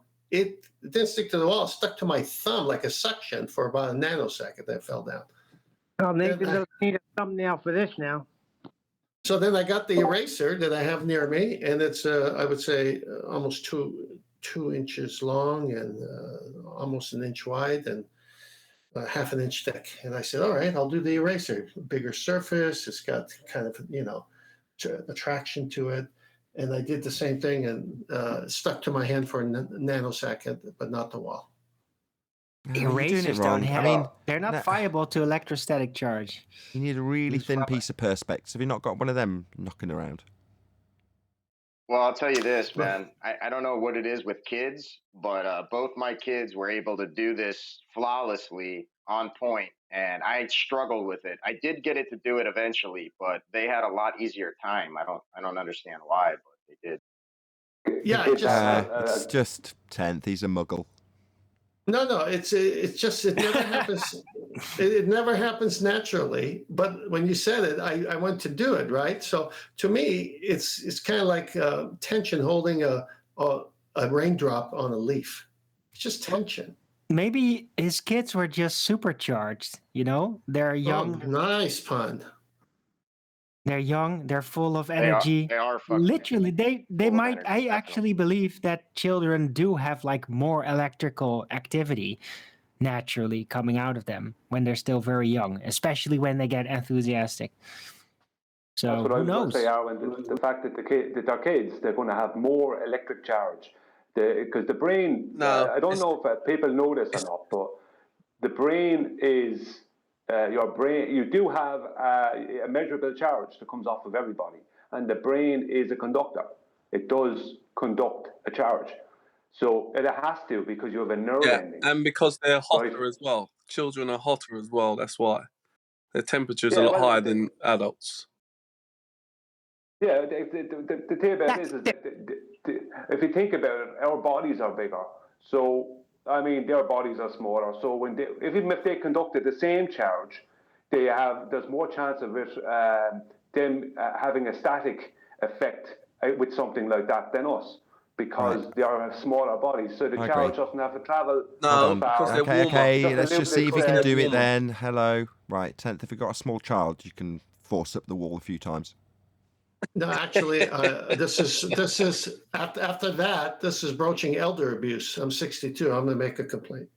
But just do it swiftly. Grab them by the shoulders, swiftly up the wall. Rub a child on your sweater until. This is elder abuse. I can't do it. Did you see part two on your The Shining? I'll try it later with my youngest. We'll see how I get on. Part 2 of The Shining is called Dr. Sleep, and that's what it's about, how they suck all the kids' energy and live forever. Sorry, what was that recipe? Say that again? They suck out all the kids' energy. They kidnap children, all the missing children. It's these, I don't know what they are. They're like this group that's been around for hundreds of years, and what they do is they absorb all the children's energy so they can live forever. Energy vampires. It's part 2 to The Shining. They're energy vampires, Neil, and it's real. Right. I'm trying to give some actual information here, if anyone's interested in listening to it. What do you mean? That wasn't actual information? I'm trying to give some actual information. Just Brian, if you want to keep on, I don't mind if you don't want to hear. I just don't want to keep pushing it if you don't. Brian, they're describing assault and battery. Come on. Terrible. The human body, I'm going to try it one more time, right? The human body does have an electric charge. The brain, it seems, is a conductor, right? And this electric charge that the brain conducts, it needs an electric charge to, let's say, communicate with the nerve endings. But why the human body has such an electric charge is because we have an almost equal amount of salt to the saltwater oceans in our bodies. And salt is a great conductor of electricity. So there's some actual information that anyone can check out. Okie dokie. Thank you, Brian. See, the reason I'm putting that out there, Nathan, is that to show that I'm not just someone who just only investigated one side of this argument. I investigated the other side ages ago. And so did flat side years ago. Go on, bring it back on track. Tell us what you were comparing and contrasting. Well, many years ago, when there was all the talk about, where we were fighting against how gravity wasn't real and basically looking for what it really was, like a lot of people, I looked into electricity and magnetism, stuff like that. And yes, there is, as I said, there is an electric charge to a human body, and the electricity, magnetism, static, all these things are real, but they don't explain and demonstrate, or you can't describe. You can't. Pause. You don't explain, or Pause. you can't demonstrate. Pause. Yeah, you can't do that for the effects of some things going down, some things going up, some things not going anywhere. That is explained, described, proven scientifically, and demonstratable with any amount of demonstrations as being relative density equilibrium. I can explain it and describe it. I can prove it with scientific method. I have such unbelievable confidence in that. I don't have to even think about it. I can back you up in that, because when I was working with, or I still am working with my athletes, the golfers, it's synapses, it's neurons, they're firing, it's neurotransmitters. There's no such thing as muscle memory, but there is long-term memory of an athletic move that you have, let's say with the driver of the golf club, and you spend hours and thousands of swings. So you've got long-term memory of that, and then all you need is to look with your eyes at a fairway and say, I want it there. And then those electrical signals start firing, and next thing you know, you're swinging. I mean, this is exactly how the body works. Yeah, I use the analogy with the bridge between the ravine. So you've got a guy who's never done the golf swing before. He's standing metaphorically at the edge of a ravine between two mountains with a grappling hook. And he swings the grappling hook over his head, throws it at the other mountain, and it misses. Yeah, that's the equivalent of swinging and missing the ball completely. So he does it again. He swings the grappling hook and manages to get it to latch onto the other side. So he ties it off this side and very carefully and very tentatively crawls his way across on this tiny, thin little rope. And after a long period of time, gets his way to the other side. And while he's up there being scared crapless as birds fly by and nearly knock him off and all the rest, it's a struggle, you can imagine. Anyway, when he's on the other side, he has to go back. He has to do the same thing, the same journey, swing the golf club by metaphor. So he throws the grappling hook back the other way and then crawls back across two ropes this time, and it's just that little bit easier and it's a little bit less scary when the birds fly past and etc, etc. Now this process continues and is the equivalent of building up what is incorrectly described as muscle memory, right? You've just got a familiarity in terms of the way the synapses are firing in your brain because you're doing it more regularly.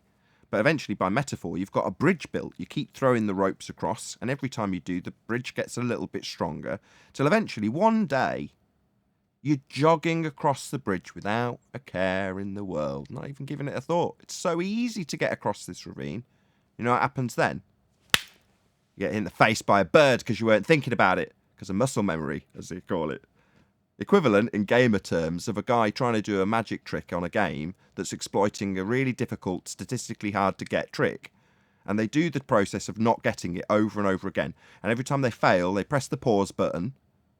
And then they try the trick again, fail, press the pause button. And what they'd actually do is they train themselves to press the pause button after they've done the failure of the trick. This happened recently with a Mario Kart speedrunner.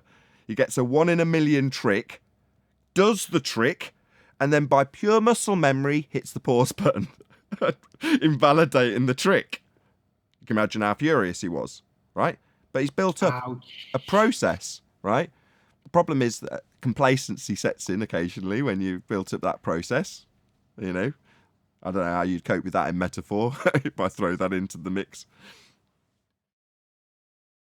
Looking to you, 10th, with your golf swings. I'm trying to follow. I'm trying to follow your story here. I didn't know you were addressing the last part to me. Who was that wanted to add something? I wanted to go back to, because I was on mute before, I didn't know. Does salt actually conduct like electricity or something like that? Yeah, you've got to have Yeah, impurities salt. in water. If you haven't got any impurities in water, it's actually not very conductive. All right, hold on a sec. If that is the Even case, pure salt is conductive. hold, pure salt. guys, let me finish. Let's not be salty. Let him speak. Right.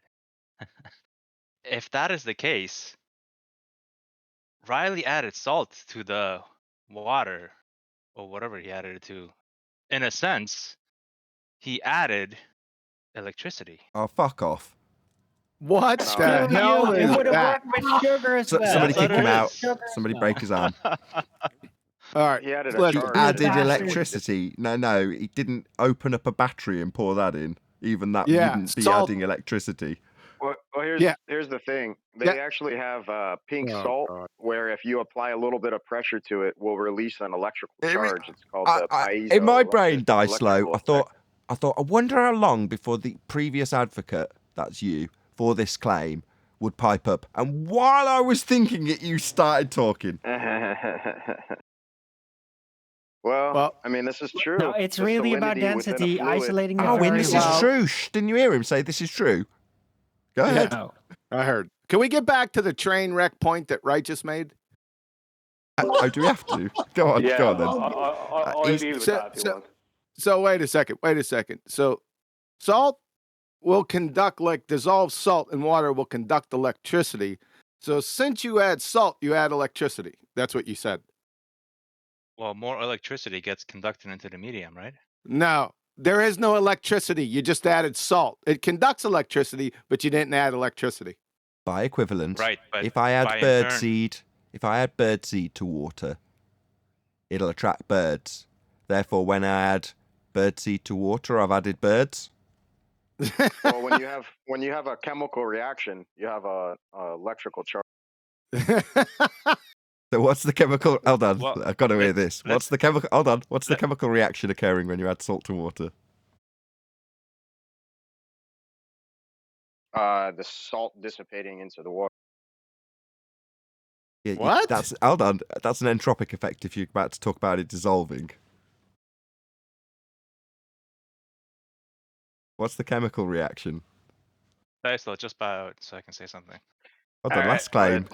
When there's a chemical reaction, electricity is released. What's the chemical reaction? First of all. Well, let's let Righteous say what he has to say. Of course, All right. Righteous. This is your claim, basically. Right. How about we reword it better? To add more electricity into the water, we can do that by adding salt. No, salt's not electricity. No. I'm just saying Can I give an get explanation? more electricity in the Let water. We Righteous use that. be hung, right? Everyone let him be hung. He's put himself He's out there. already He hung. knows what he's done. Now the consequences are coming Righteous's way. He knows what's happening. Let it be so. Yeah, Well, stop choking the man I'm just- hanging in the gallows. Doesn't I'm need just to. I'm just trying to pass this by you guys, okay? That's all I'm doing. If you guys don't agree with it, that's fine. All I said is to get more electricity conducted into the water, we can do that by adding salt. Would it not be worded correctly? God, say that one more time. To add more, or to conduct more electricity to the water, which is we'll be adding more electricity to the water.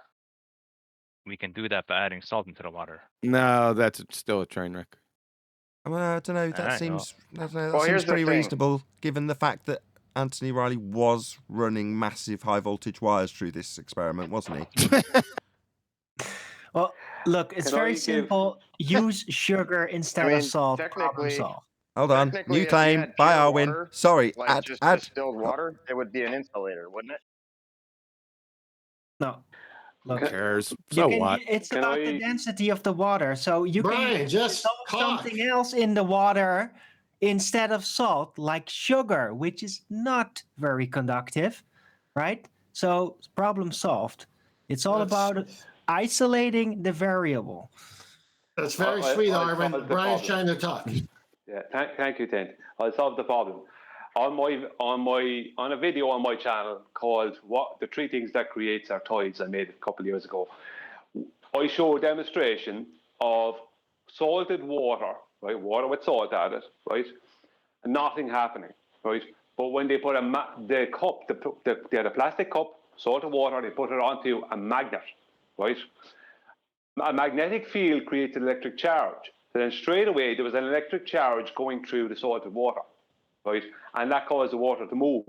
Then they got a bulb, a screw-in bulb, and they wrapped copper wire around the end, around the coil end of the screw-in bulb, and they put it into the water, and the bulb lights up, right? So you can light a bulb, a screw-in bulb that way, right? But without the magnet underneath, you can forget about it, because you need to induce the electricity into it. It conducts it, which means it helps it flow, but it doesn't create electricity. So I can add all the amount of salt I want to water. That's not going to create electricity. I have to add a magnetic field or an electric charge to it. Well, kudos. So you've proven their scientific theory then. Obviously, Earth's got a magnetic field, Brian. Well done for validating incoherent dielectric magnetic acceleration, though. Kudos. Well, no, because, Earth has a magnetic field, yes.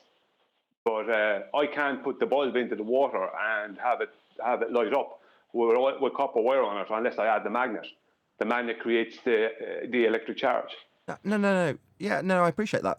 But speaking to Righteous Force's point, the salt is essentially adding more electricity because Earth's magnetic field, Brian. Or what I could do, Nathan, is I could use a completely different medium, not water or salt at all, and show the exact same thing. Well, like air. Something that, well, yeah, or honey or whatever. No, this can't be medium-specific validated by scientific experimentation, Brian. Earth's got a magnetic field, and I'm going to presuppose that that's electrified this salt. I'm going to go unplug everything. I'm going to go unplug everything from my wall outlets and put cups of water with salt and put the plug in there, and it should light up and work, right? Right, we are joking. I just want to pepper this conversation by saying that. Just use a potato and a LED light. Nathan, I just got to back him up here because, spiders actually fly using electricity in the air. You realize that? Did you look into any of this at all? Spiders actually fly using the electricity that is in the air. Yeah, no, because they come down again. It's temporary. It's temporary induced charge. Okay. And it dissipates, or they would literally starve to death flying up there. Right, just got to give another set of props to Die Slow. So, my condiments to you. My condiments. Listen, this is how the Silk Road was this is how the Silk Road was discovered. They followed spiders. You're laughing at my condiments joke, aren't you? Tell me it's so. Yeah. Do we have a small amount of current on the air, Nathan? Come again, whoever that was, you're really quiet. Don't we have a small current in the air? What kind of current? We have a small current in the air. What's the point of all this? Hold on, what kind of current? Well, like a raisin or what kind of current? Electricity. Oh, see. I mean, that's proven. It does exist in the air, right? It's a small amount, but it's there. Now, if you have a glass of water and you put something that is gonna be more conductive of that electricity in the air, I mean, I would say that you're having a little bit more of charge in that glass of water. Yeah, like Brian said. So is it gonna fly up into the sky when you do that? Let's just cover this, right? Hold on. Hold on. There was too much sarcasm in what we discussed. So I obviously shouldn't have been sarcastic when I covered that with Brian a moment ago. Brian, do you want to cover out? You can vary the medium and get the same effect. Do you want to just cover that again? Because I was too sarcastic for it to land home. Go ahead. Yeah, I mean, you can add all the salt to the water you want to get the effect. You need to, yeah, there is electric charge and that, but it varies. There's a varying electric charge in the air, but all that doesn't matter because you can change the medium. Just take away the salted water and change it to fresh water, or change it to a gas, or change it to honey, or change it to anything, and you'll still be able to show the same effects of relative density equilibrium. It doesn't change. I mean, there's no point in focusing on salted water when you can change that and get the same effect. You get the effect by adding a completely different thing to the water. As Arwen said, maybe sugar or sand or whatever. You know, you can make the water more dense without salt. You know, so the point is that you don't even need it. Hold on, I've just looked up on Wikipedia. Yeah, you're not making the water more dense with sand. No. Well, maybe not. It's not dissolving. Yeah, okay, not sand, but use sugar. Also, honey whichever. is... You don't have to use water at all. You can use something else completely. Honey is highly electrically charged. You know, it's got a lot Can of we buzz. get back to your... Oh my God, I'm trying to get through. That buzzing honey. I want to get back to your condiments joke. You took, you mustered that up, but people were slow and they couldn't catch up. Did that pun make it through? The rumpusing. Oh, brilliant. My buzz. Oh, great. Yeah, and you forget the mustard and ketchup. Thanks. Yeah, that got it through too. Yeah, but... I caught it. You're good. Thank you. Oh, I think. All Anyway, right. Is there a point to this? I don't know, QE, but I have 4 slides I've been waiting to show on that plane.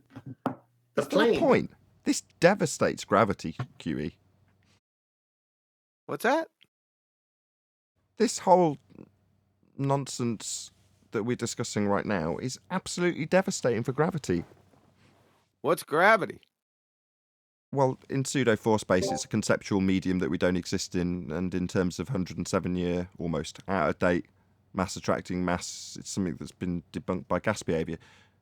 That's a completely different issue. So you're debunking a fairy tale with another fairy tale? Lovely. Yeah, this is really strong.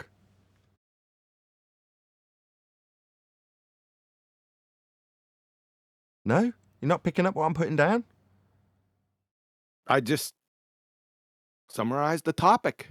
We can move on. Look, I can... You're just not understanding. Get some, nope, I'm not. Get some honey, smear it up your wall really quickly. Yeah, right. I already got an ant problem. I'm not going to smear honey on my damn wall. Yep. Anyway, you could just... Sorry, Tent. No, go on. You're going to bring a honey joke. Go ahead. I was just going to say that you could change the temperature of the water. That would change the density of the water. You wouldn't need to add anything.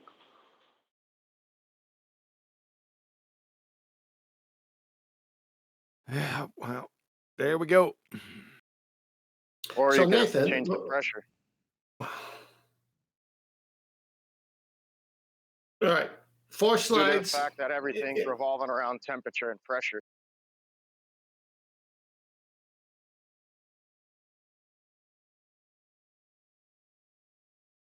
Did you catch that one? No, sorry, I was arranging a swimming lesson for my eldest daughter. Say it again. Yeah, I said all phenomena is revolving around temperature and pressure mediations. Yeah.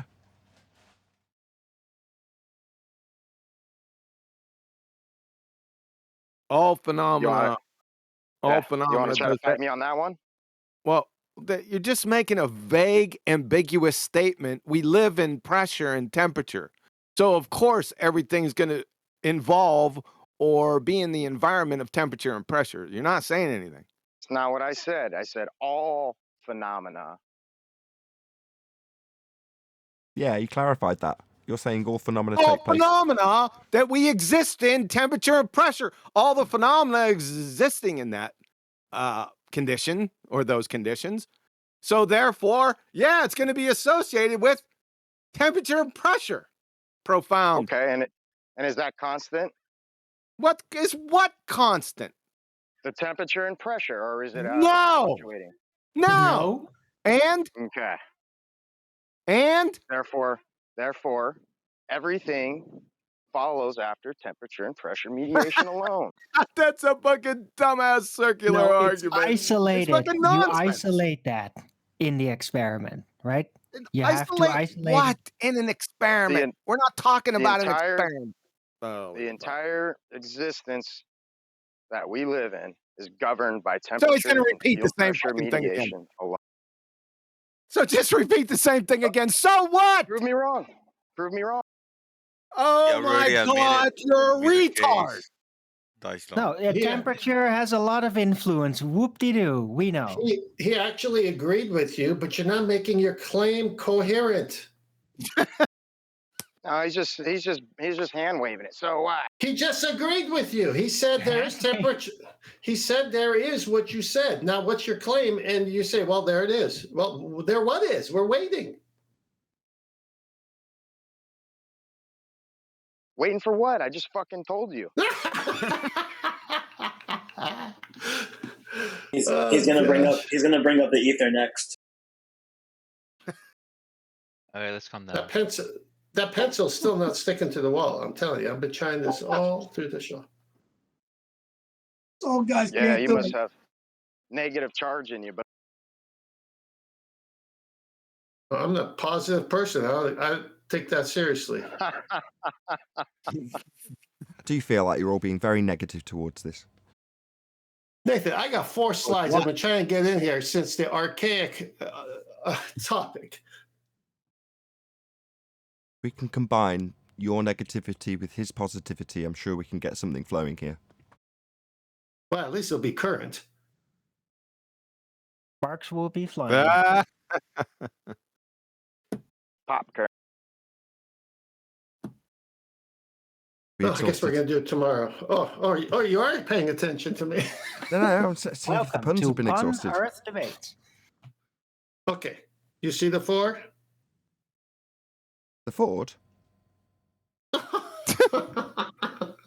No, the Chevy.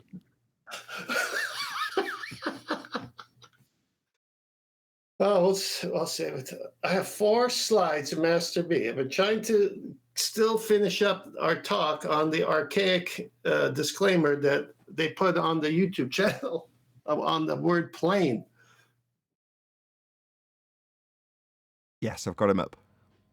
Which one do you want? Thank you. Which one do you want Okay, first? so the astronomy at the left bottom where it says astronomy. Got it. That's your first. Okay. Well, Kiwi, I think you're going to like this one. Zenith, directly overhead as shown here, 90 degrees.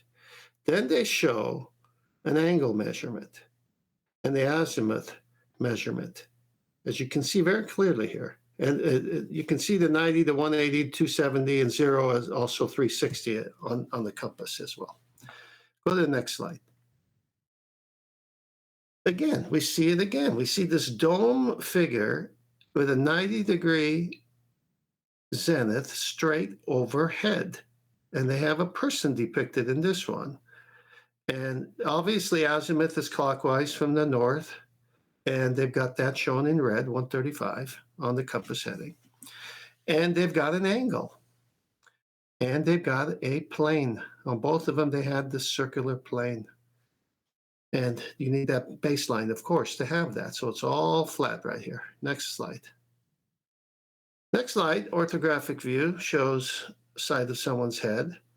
And directly overhead is zenith. And you got the horizon, which would have to be the plane on those 2 previous pictures, the flat baseline, and the angle in between 0 and 90. 90 being you, directly above you. Next slide. And on this one, it'll be the last one, you've got the sun over there somewhere. You've got horizontal written in on this one, and a straight baseline going right to it. You still got a 90 because that's how you get an angle. And to the left, the bottom segment of that flat plane in a circular drawing here says ground plane. Now, what you make of this and the sextant and the arguments that we've been hearing, and why is this plane and the tangent plane that they always draw on their globe version at like disco balls and all over the place for a local plane? This destroys it right here. Epic. But with that, I am going to say a huge, massive, enormous thank you first and foremost to both Discord and G+ panels for making today's after show possible. Of course, a massive thank you to all of you in either Nathan Oakley 1980 or Nathan Oakley premiering streams for hopefully smashing the super chat, liking, commenting, sharing, subscribing, hitting the PayPal link, and all that good stuff. I've been Nathan Oakley, and I will see you all in the next video.